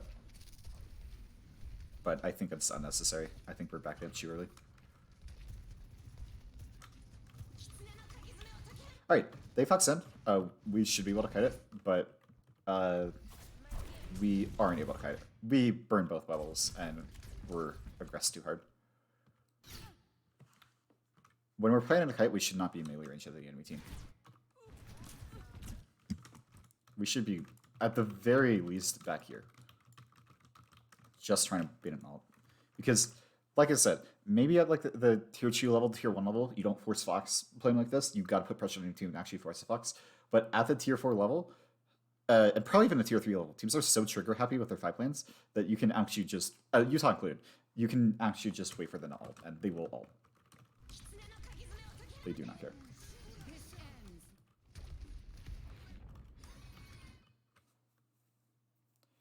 And so we get a very sloppy cutoff that forces our beat.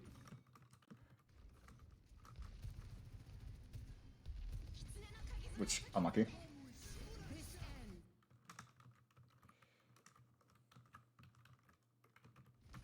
So we beat their Fox, but they overclock as well. And Fox is actually a better ultimate than beat. So we should still be trying to kite. However, Skyr did not follow the pipeline, and he's dashing in instead of dashing out. And he's over-aggressed.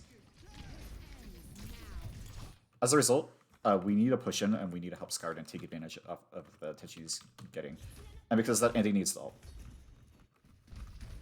So good ult from me, good ult from Andy, but Skyr did misplay and forcing us to use these ults. Or, not beat. Skyr misplayed and forcing us to use Fox. This ends now. Unlucky. Wyatt set up very aggressively, but we spent a lot of time chasing the Reaper and with not realizing his own flank. And because of that, Wyatt gets Brianna, and he just gets farmed. That is unfortunate. Miscommunication. Scar dashes in, isn't able to find anything, gets beamed. We're able to get out with charge, which is kind of huge. But not kind of huge, it's quite huge, because it means we get a lot closer to our grab, and our grab is what's going to keep us in this fight long enough to win it.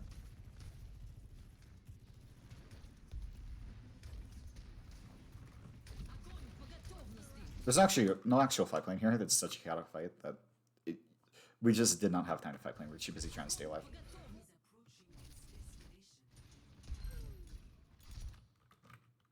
And they just have such a massive advantage of this point off of how we weren't able to get out value out of our ults, that the only way we win this fight is Wyatt just kills 5 with overclock.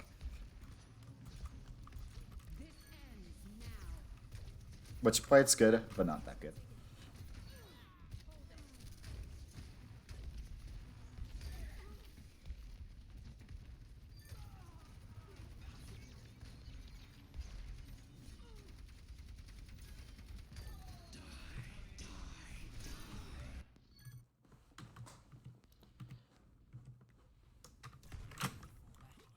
Alright, so we mess up this fight.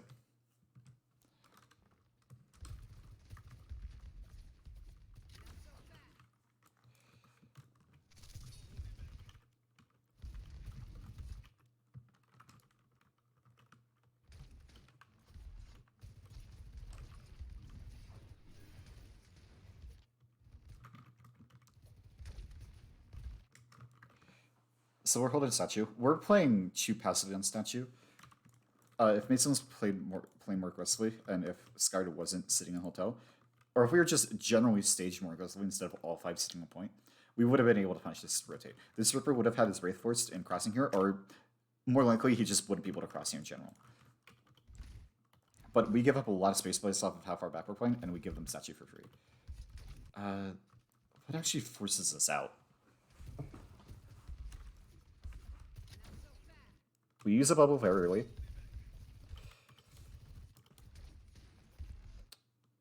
Scar gets forced out dash out because we have to back up very hard because of how passive White is playing and how early we use bubble.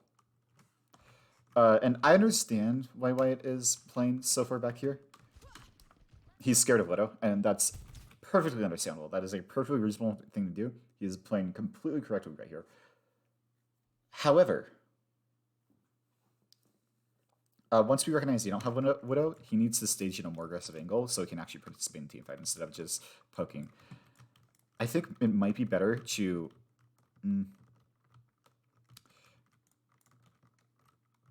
Yeah, he just needs to actually rotate instead of spending the entire fight sitting on point. Like, there's just no reason for him to be playing this fight back when he still has Slide.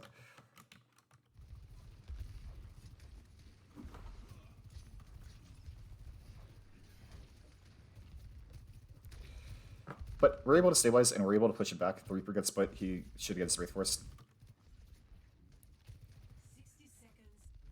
And we're able to stabilize and take the space back.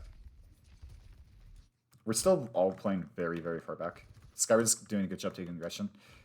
I think I'm scared of Rio. I mess up. Why did I pick that?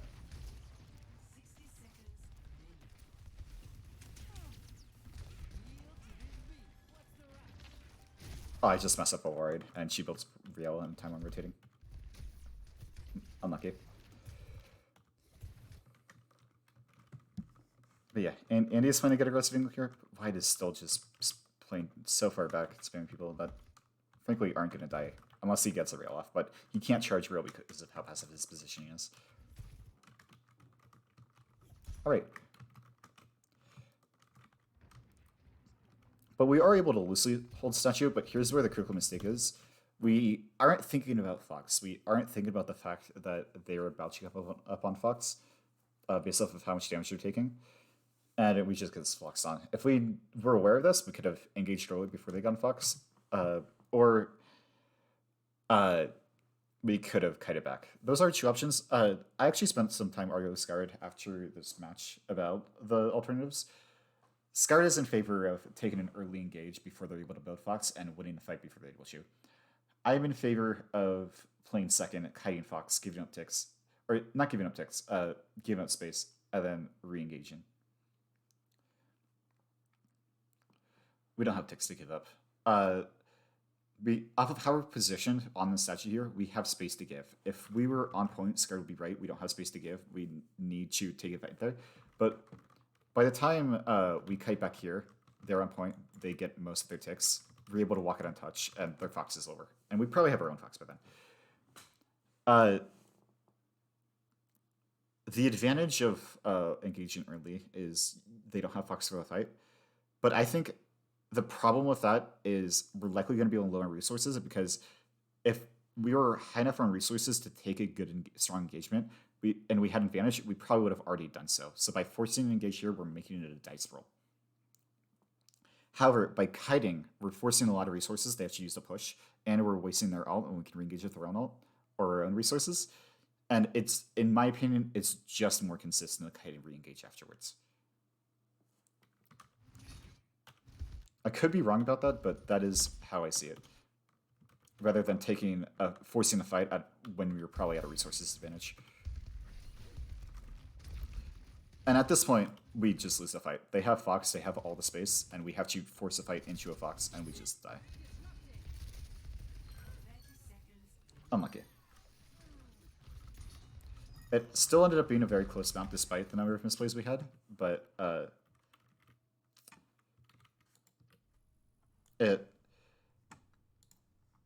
but we did end up losing the map.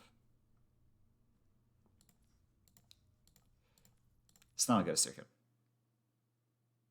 Welcome to circuit ready for battle.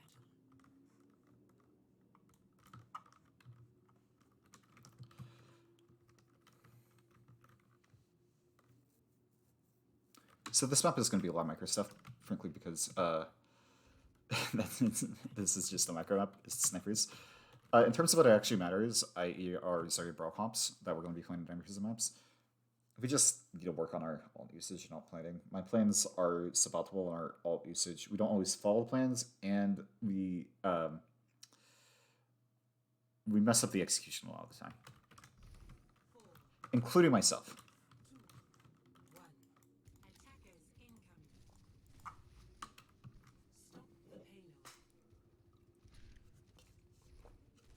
Alright, both teams are running very standard comps on this map.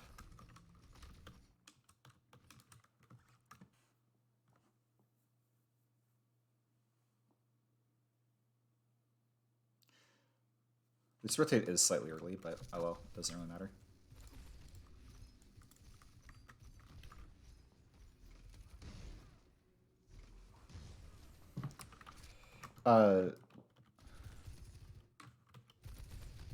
So I don't like the way India's playing this.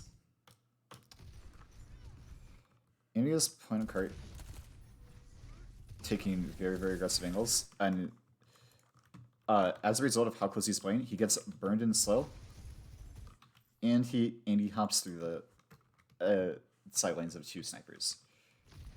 If this Widow was better positioned, he would have died. If there's Sojourn was better positioned, he would have died, because they get to just free farm him from right here. Where's their Widow? Looking at air. Unlucky. Oh, their Sojourn just misses the right click. But Andy has already gotten his shift force because of how he's playing. Whereas if he just played further back, Alistair snipers, he would still be able to support his entire team, and he wouldn't be putting himself in a lot of danger. And these don't get punished, but they would get punished against better teams. Sky finds a pick on the map. Tigers, he hit the left click button.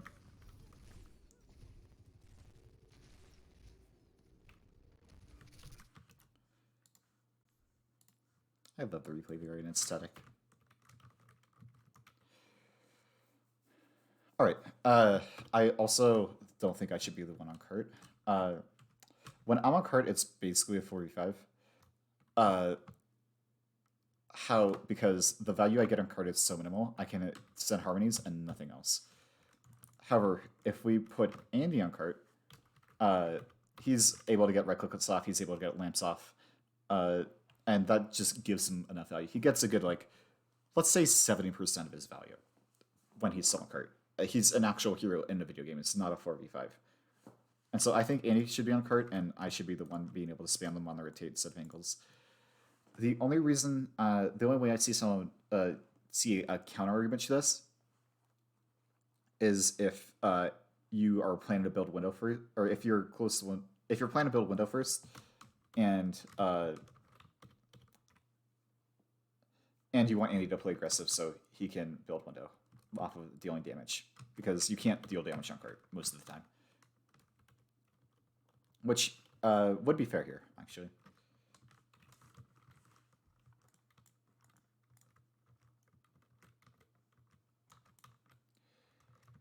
So we take very aggressive angles, push up.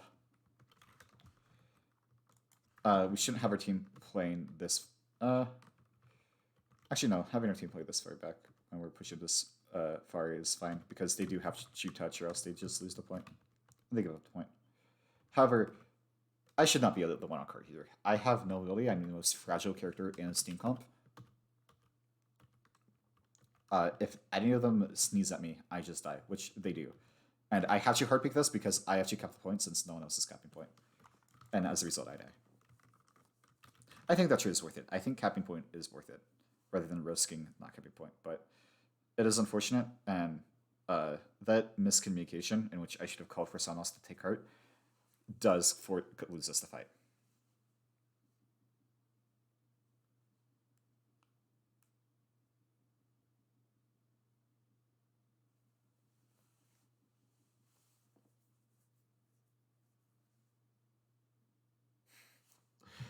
All right. Okay, Skyward. Skyward just grapples up through Sniper Alice and just clicks on their map. Yeah, and we just land a Flux Stab in this portal. We should just win. The fight plan was to... I think it was probably to Flux their window. Since we can't really cut it from where we are. And use that to win a fight. But Scar just picks their BAP, and so we just get a free one.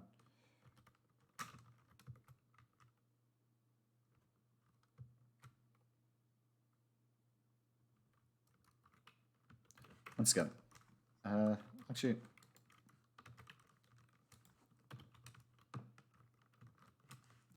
Oh, wait a bit longer.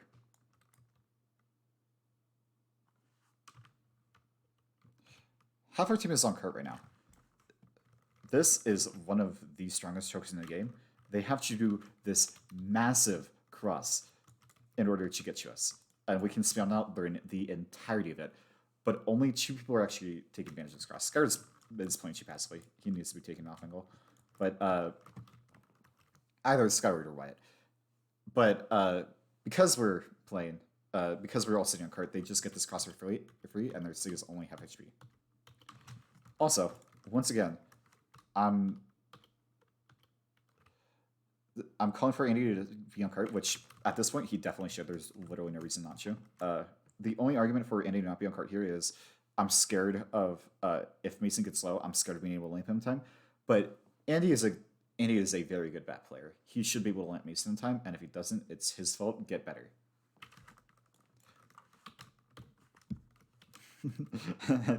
I say that jokingly, but I think it is reasonable to assume a BAP should be able to play from that range, especially considering the trade-offs, especially considering how much benefit the rest of your team is.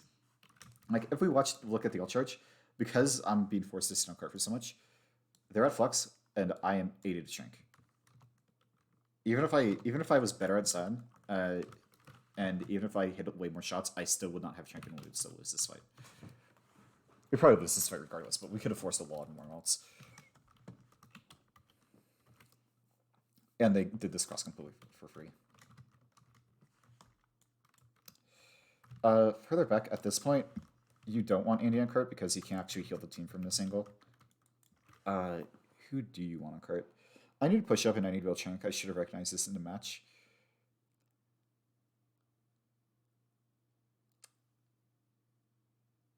I think you put White on cart. I think he is the least valuable character on this team.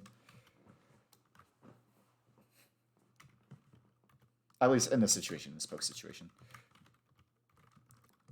So that's a misplay on my part, and also Andy rotates cart late. And we get the free cross. And they window, we have to back up, we have to live. They flux, we don't have shrink. And I feed. If I hadn't fed, they've probably wasted enough ult stuff. This is winnable. Why did I feed? Oh, I went for a very greedy right click here.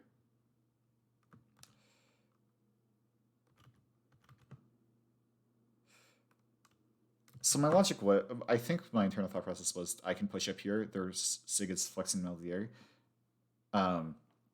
He shouldn't be able to play this aggressive a position for long. He would have to back up soon. However, he has a window in front of him, and you don't really shoot a Sig that much in this situation. You only really shoot the Sig when you're able to isolate the angle and force him out. Which we're very much not able to do here. Actually, we would be able to shoot, but it's not what we're trying to do. So I just need to play more passively, and I die with drink, and that throws the entire team fight. They've used 3 ults, got no value. I can just shrink this away, and suddenly it's an even fight.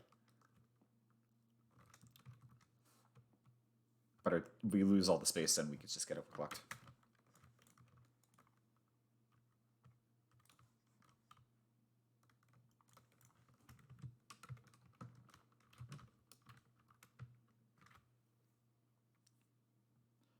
My Zen is fairly washed.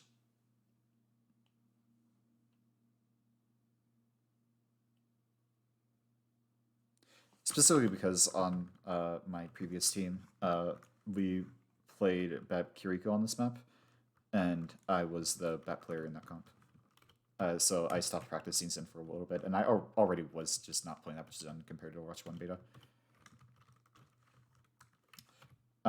Here we have a pretty big mistake, once again on my part. Why is Sky grapple hooking here? This far away from team fight. One, Sky is out of the team fight. 2, I don't cross with my team. Specifically because I don't realize we're crossing. I think we're just trying to poke up the Sig, I believe. Yeah, I don't think we should cross here. I think we should try to burn the Sig shield and then cross.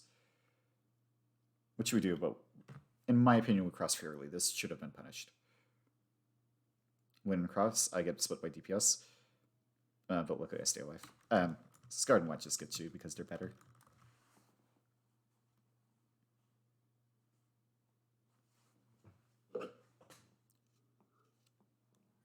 And by the way, our rotations are not calmed that heavily. And by the time I realized my team was rotating, it was just too late.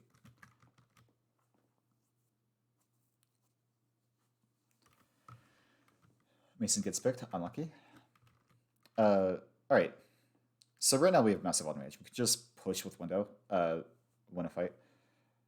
And we can also just push with overclock, win a fight. We could honestly use any ult in the game and just win.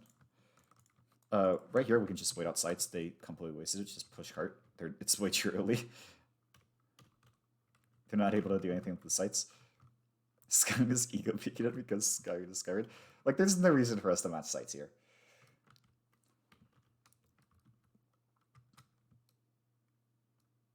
Like, we're fine. We can just chill. It's a single soldier. He's not going to go 1v5.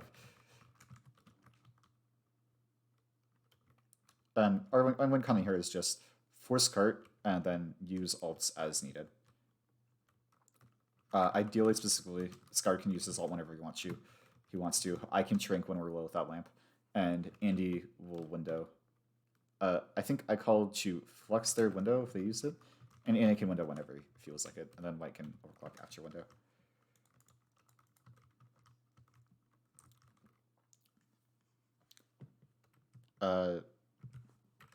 Scar gets a kill.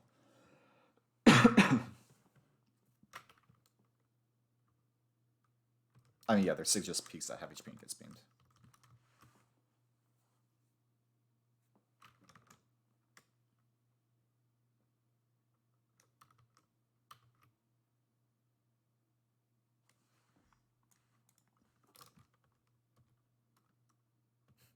This is a bit of a funny moment. Why didn't Andy try to do a coordinated push up here?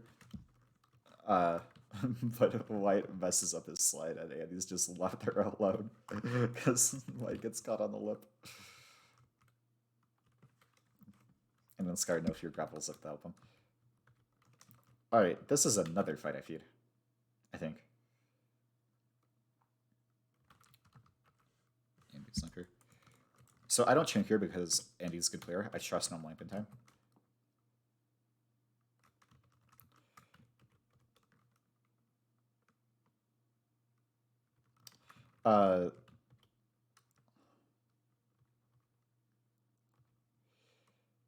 I don't know if we know if they have Trink or not. If they do have Trink, I would ideally not flex here and try to force it out otherwise, but it's fine. Yeah, the flex is fine. It forces Trink. We overcommit on this flex when you do have Trink, but we, like I said, I don't think we knew they had Trink. We thought this was going to be a fight win. Oh well, it doesn't matter. What I really don't like is we stack a window and overclock. Which, like, they're already zoned. We don't need to rush anything. We stack all three of the ults. These ults just do not need to be stacked. They already do a good job of zoning the enemy. Like, they're hiding behind corners. We can just push cart and just spam them out. Maybe we need a second ult to help push them out. But we don't need 3 ults for this, because they're just able to live behind a corner. And words are hard. It's late. I'm tired.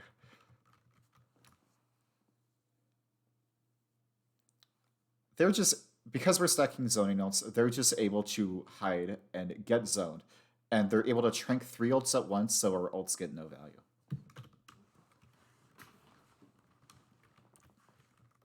But luckily, we're at such an ult advantage that the fight is still winnable. Andy lamps, this is fine. I trank their flex. Scarred gets picked.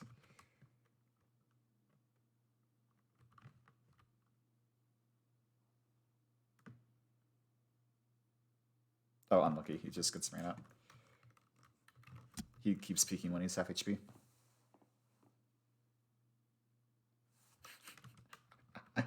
If you watch, I go through the exact same thing. Specifically because they have spawn advantage, and I think they have spawn advantage. When Scout gets picked here, we need to get a pick quick, or else we suddenly become disadvantaged in the fight once there's in response. So I go for a flank and a hero play, and don't find anything. If I'm gonna nitpick, I overcommit here. Saying right click here is fine. If I got their Widow half HP, trying to trade out or get a kill is fine. But I missed that entire orb, and I go to charge another one. They have 3 seconds to hard scope and shut me down here. I should not be peeking this again. And so I feed, and we just lose the fight.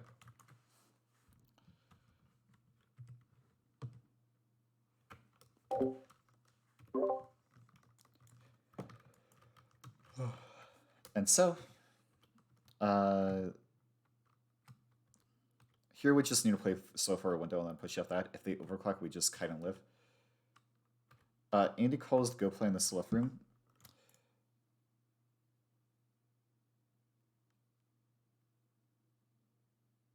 Actually, Scar's on Getchi. I disagree with this entire fight plan. I don't think we should be going main here. I think we should be going top. Okay. We should be going top and taking pool. And the reason we can do this fight and not first fight is with how far card is pushed up and because we have a flanker. Scar can force card. The downside of going pool is that they're okay. One, they're on a low gun for some reason, so we can just take top for free. But if they were playing this smarter and if they were starting high ground, they would match us pull and we'd be shoved through this tiny choke and we'd lose the fight. However, because of where card is pushed up and because we have a flanker, Scar can just pressure card, and that will force the enemy team to back up, which opens up the space for us to push through here at advantage. And Scar will be able to just dash up and participate in the fight when we do try to engage on pool. And that gives us high ground for free, and high ground is very good on this map.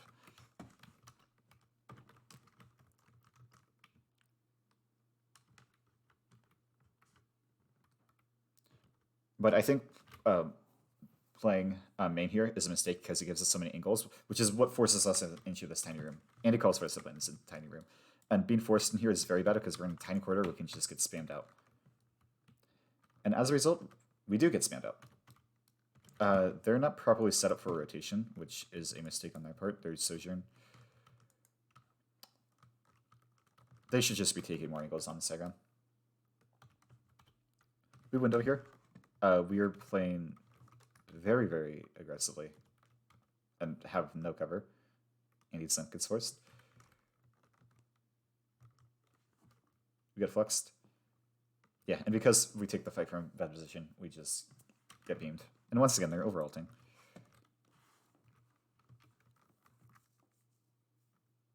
They really only need flex. Wait, we win this fight?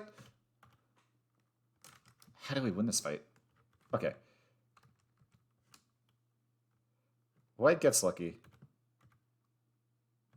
He misses and accidentally kills the Sojourn. She was playing us. How she was actually the match. I pick their overextended Sig, who's not getting any support. Why is he getting no support?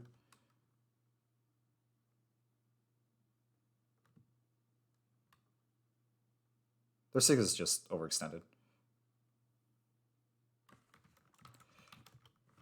And so we trade out. Skyrim and I 1v1 their Zen with advantage. Their Widow's sitting on cart for some reason. We killed this Widow, and yeah. They just tweet and were able to punish it mechanically. But we played that fight terribly. We should not have won it.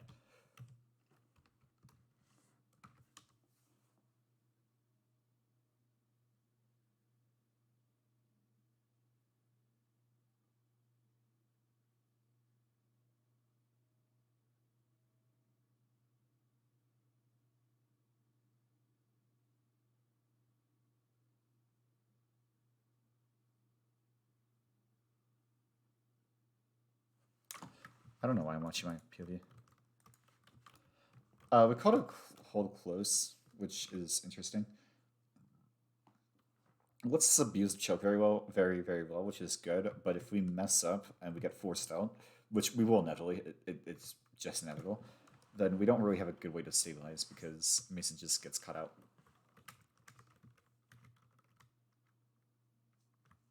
Like, if that rock dealt more damage and, like, took away, like, half his HP of his DPS for a better setup,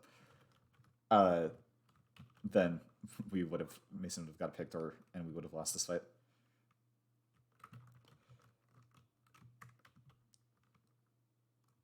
And we see that in action. The lamp is late, but even if it wasn't, that keeps Mason alive for another 3 seconds. He just eats a rock and we are not able to kite it because we were starting off in a bad position. Far too aggressively.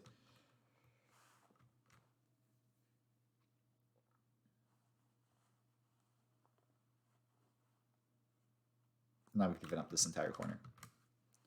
Which is not ideal. I mean, it's fine, like, you don't expect a hold on the first half of first point, but we've given them so much space at this point that we're basically in a retake fight. We just need to play for window and window off that. And he lands a good window. We get a lot of space off it. It is kind of massive.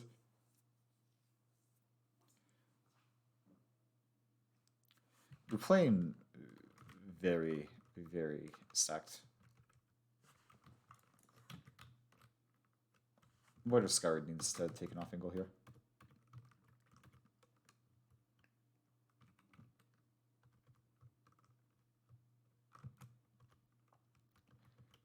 So we get flexed. I do not have Shrink.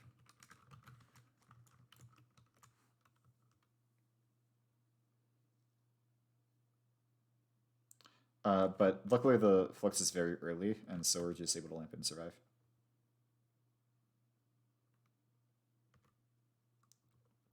They window, we kite. We do a real good job kiting us and living. And we just need to build up one of our own ults and win, either flex or Shrink.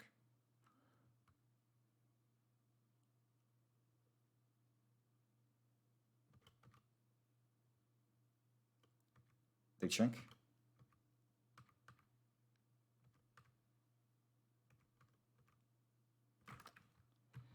Why do I Shrink here?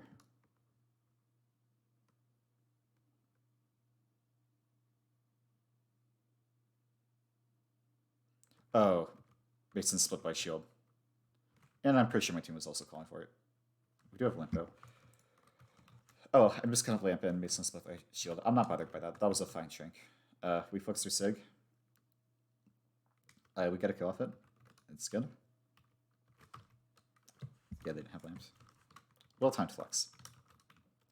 And now we should just win this fight off of a numbers advantage. Skyward ults in a 5v2. Huh. My man wanted his highlight reel.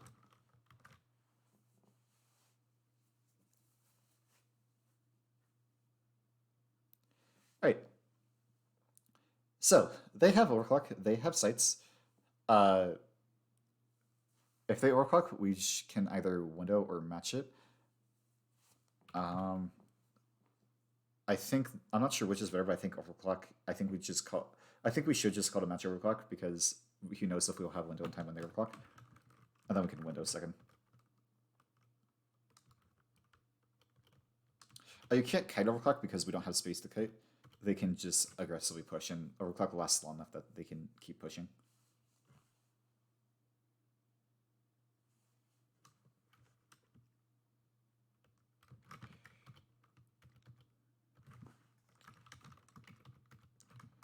Alright.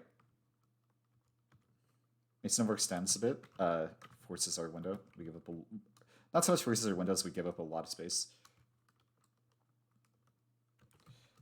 How do I die?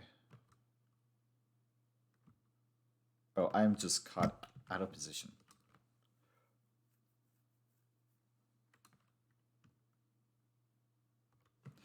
Once we give up this corner, I should be immediately rotating to some sort of cover. I should be immediately rotating back and just trying to shoot Sig. My goal in this comp is just to really shoot shields and pressure Sig. I don't really need to go for kills, and I don't need to be peeking this way to kill DPS. This is fine. And here's the critical mistake. I kite this way instead of kiting into cover back here.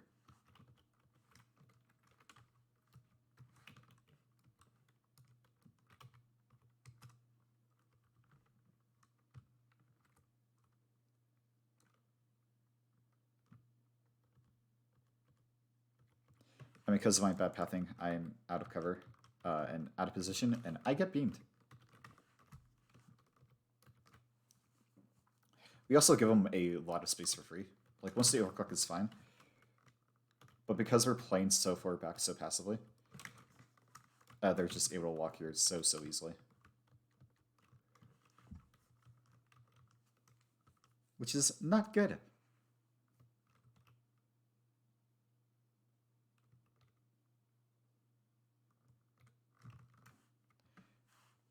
But we get a really good counter window and overclock off once their ults run out, and we're able to trade kills even though I did die. And even though Skyward did die. This fight, they have window, flex, sights. They sights absurdly early, we just kite, we just live. And he gets his lamp force. This is really bad. I don't quite know why Andy is trying to hold this so hard, this aggressively. There's just not much reason to. Andy white peaks and gets his land force. Unlucky. And that loses us this team fight because we aren't able to lift flux because we do not have lamp, and they know we don't have a lamp.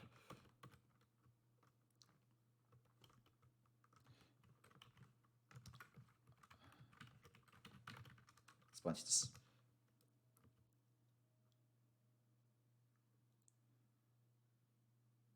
Oh, Andy just eats a ton of damage. Unlucky. And I just harmony him too late. Yeah, but because we don't have lamp, we just get rolled. So once again, that's another tally on the mistake of over-aggressing from our team.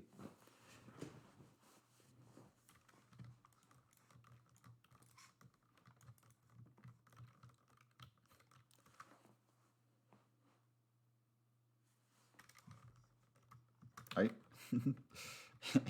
Andy gets split spawns. Very, very unlucky. This fight, we have Flux, Close Drink. They have Window, Fox. If they ult, we just need to kite and survive. But if they Fox, we just need a... I was gonna say we need to match it, but we don't really have ults to match it besides Drink. And who knows if we'll get Drink in time. So yeah, they Window. We're stage 2 aggressive here. We need to be able to kite it. I mean, we do kite it well enough. It forces our lamp, but we're covered. It's fine.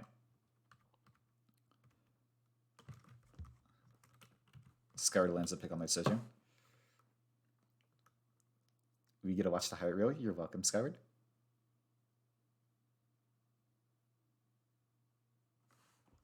He gets beamed for it anyways himself. Alright, so we trade out, but luckily everyone with ult is still alive. So we go for Flux. Do they have lamp? Yeah, they still have lamp. Not a big fan of this play.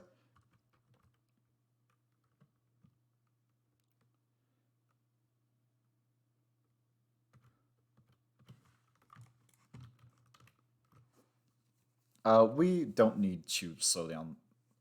We don't need to use Flux to stabilize here. We can use it to win the fight. We have Window and Trank. They're close Flux. I don't think we track their close Flux. So let's operate under the deception that we don't have it. Ideally, we want to use a different ult, a non-fight winning ult to stabilize, and that would be Window or Trank. Ideally, Window because it's the less important ult. And if we Window here, we get a stabilize. We get to wait for Skyward to use respawn advantage, and we get space off it. Whereas what this Flux does is it forces lamp and does nothing else, and he gets headshot. Unlucky.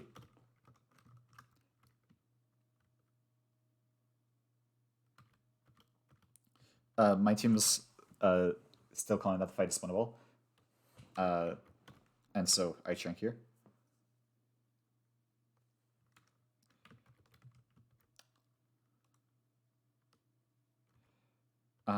Once we lose this many people, I think, especially Andy, I think we should do one, two things. We either play sort of aggressive with Trank to try to get a pick quickly, or we play very slow to try to get respawns off time. It's probably better to do the former. We probably do need to be playing a lot more aggressively here. It's just awkward because they have such heavy positional advantage that it's hard for us to find anyone to play aggressively on. And we just got rolled because they have an advantage and our players with ults got picked. Don't worry, we're a 3rd point team.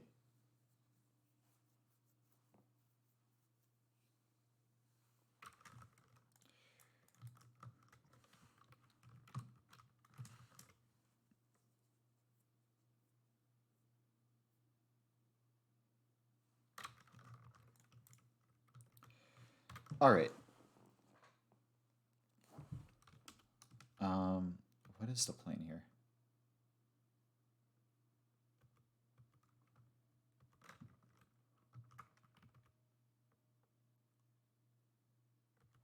So Mix is on the low ground. The advantages of this is it lets him contest cart, while we're fighting, and so they get less card progress, and it might get us more fights. But I don't necessarily know that if that's true because prohibitable touch card is around here, and that doesn't really give us many more fights. The disadvantage is they're able to just take high ground for free because we're not on high ground and we're not able to contest it.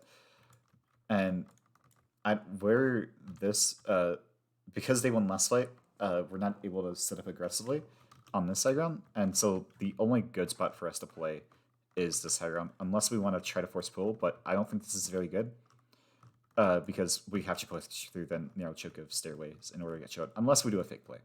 A fake play could be cool.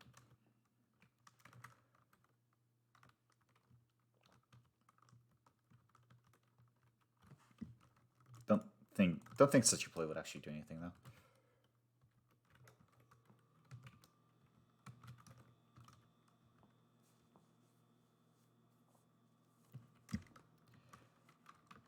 Alright, so they try to push us pool, which is the correct decision on their part.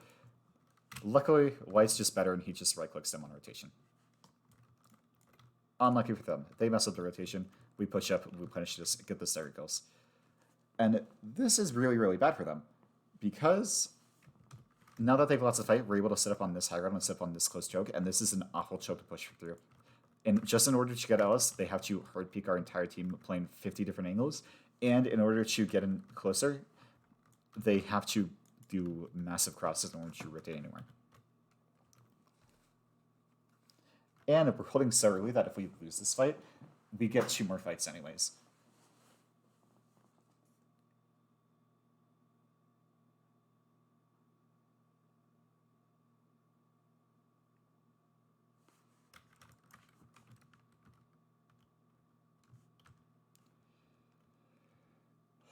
I don't like this window. I think it was a bit too early.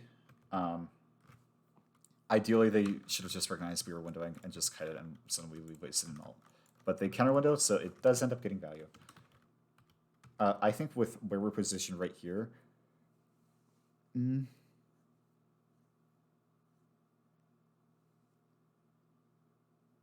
I just don't like pushing this far up. I think if we ult, it should be more so to stabilize than to push.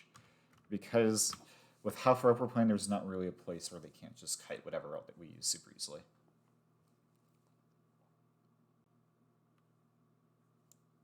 Which is why I actually don't think holding this corner is very good.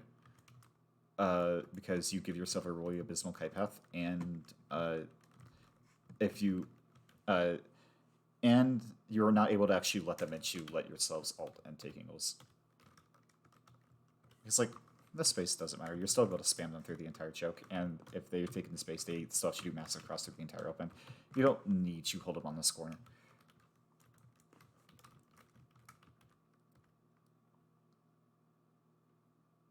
But we do win the fight.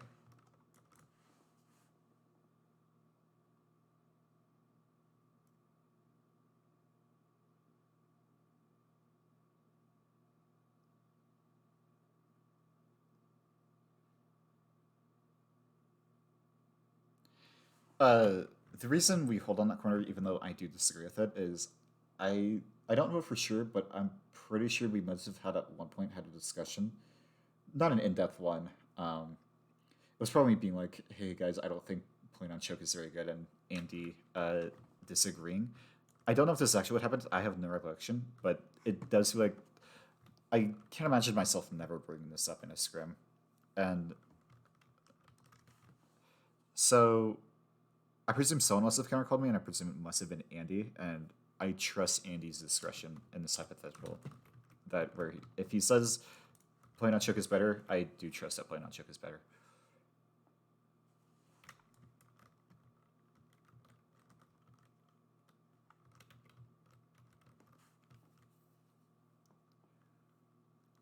All right, what do we flex? So we've wait. So we use one though. Push over the spawn. All right, that's fine.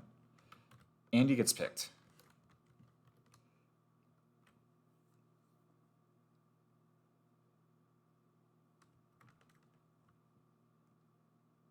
Andy ego peeks the widow and dies. Unlucky. Luckily, Skyward just trades out. I had you watch these highlights after the match, so you guys have to now, too. That's just how this works. Skyward just kills both their supports, so we just won the fight. And we ult to stabilize because we lost our path. We have to do something to win this fight. I disagree with us ulting this early. This Sig ult just isn't able to follow up on. We just can't follow up on the Sig ult. The only reason it does get follow up is because both our supports are dead. Once again, we should be letting them in where we can pressure them, and then we ult them there when there's, and that'll just get more valuable when they're overextended. Caught in rotation.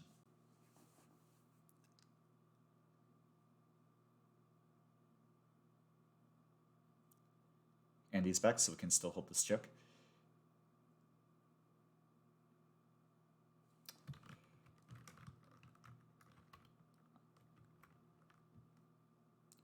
They have Fox overclock Flux.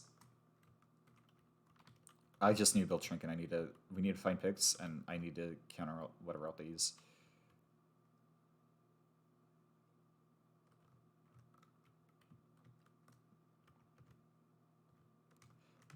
But you see a large part of why I don't like this spot. Once you lose this choke, because we don't have an ult advantage, and because we aren't able to find random lucky picks, we have to do such an awful rotate back through so much open space that it feels awful. And you see Andy getting so many of his cooldowns forced, and he's out of position just because this rotate is rough. Luckily, Skyward just outscores them, and we get a lucky pick. That's the only reason we're winning fights on this map. Our DPS are just popping off and just clicking heads. And it doesn't matter if we misplay, we just click heads.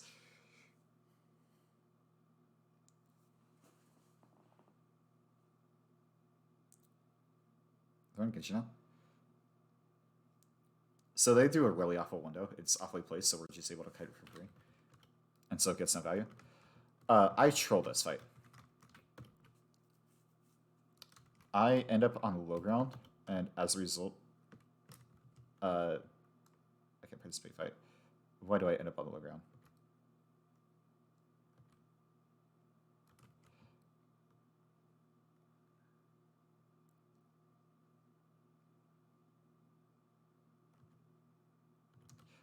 Who knows? I do not know why I am low ground right now. Maybe I thought I might have needed to shrink Andy or Mason, so I was moving closer in case I did need to. But, I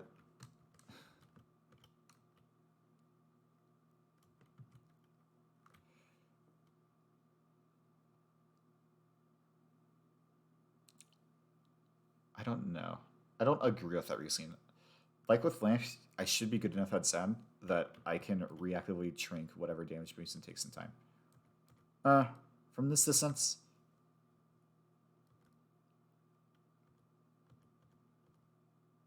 Well, I don't shrink anyways. I don't know why I'm on low ground. I do not know why I'm low ground. I could not tell you. Maybe I wanted to get in position to reactively shrink, but then Mason kept pushing forward at 1 HP, and so I wasn't in position to save him if I wanted to. And by now we no longer need it. And because of this, I end up out of position. I don't have time to rotate back. Actually, I probably do. I don't think I knew there were stairs here, not gonna lie. I did not know there were stairs here. I thought this was just a wall, and you actually have to go through here. Or go through these stairs up the way pushed up. Alright, skill diff. So I don't know what stairs are. So I end up out of position, and I die with Shrink, and they get the free assaults of their life off. But because I die with Shrink, and because we're holding so close, I call to do a dry fight with no ults. They just wasted 2 of their ults, and we can re-engage with 3 ults, and we just win this fight. We should just win this fight unless we massively mess up. I could go high ground. Andy says we don't need high ground. I presume because he wants to get a second fight in here. No, even if we don't go high ground, I think it's second fight in.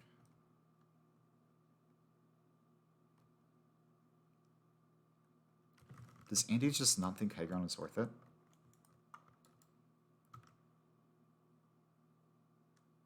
I don't know why Andy counter calls me on going high ground. I could not tell you. I'm sure if I asked him, he would give me a justifiable reason, but I'm not able to figure one out.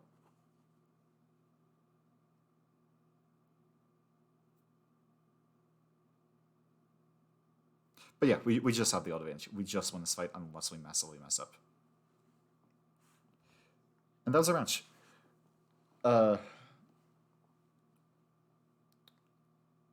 Overall, our Circuit Royale is good, a bit messy, but we're able to just rely off of our DPS clicking heads and winning the game off that. In terms of our Zarya comp, we have a very strong tendency to overextend and lose fights, and we have a very strong tendency to mess up ults. And have weak ult plans. And I would say those are our biggest mistakes as a team. But hopefully they're enough to carry us through our matches and actually make playoffs. I hope that was entertaining. But it is now 2:30 a.m. I am way too tired for this. And so I'm going to go to sleep now. Have a good night.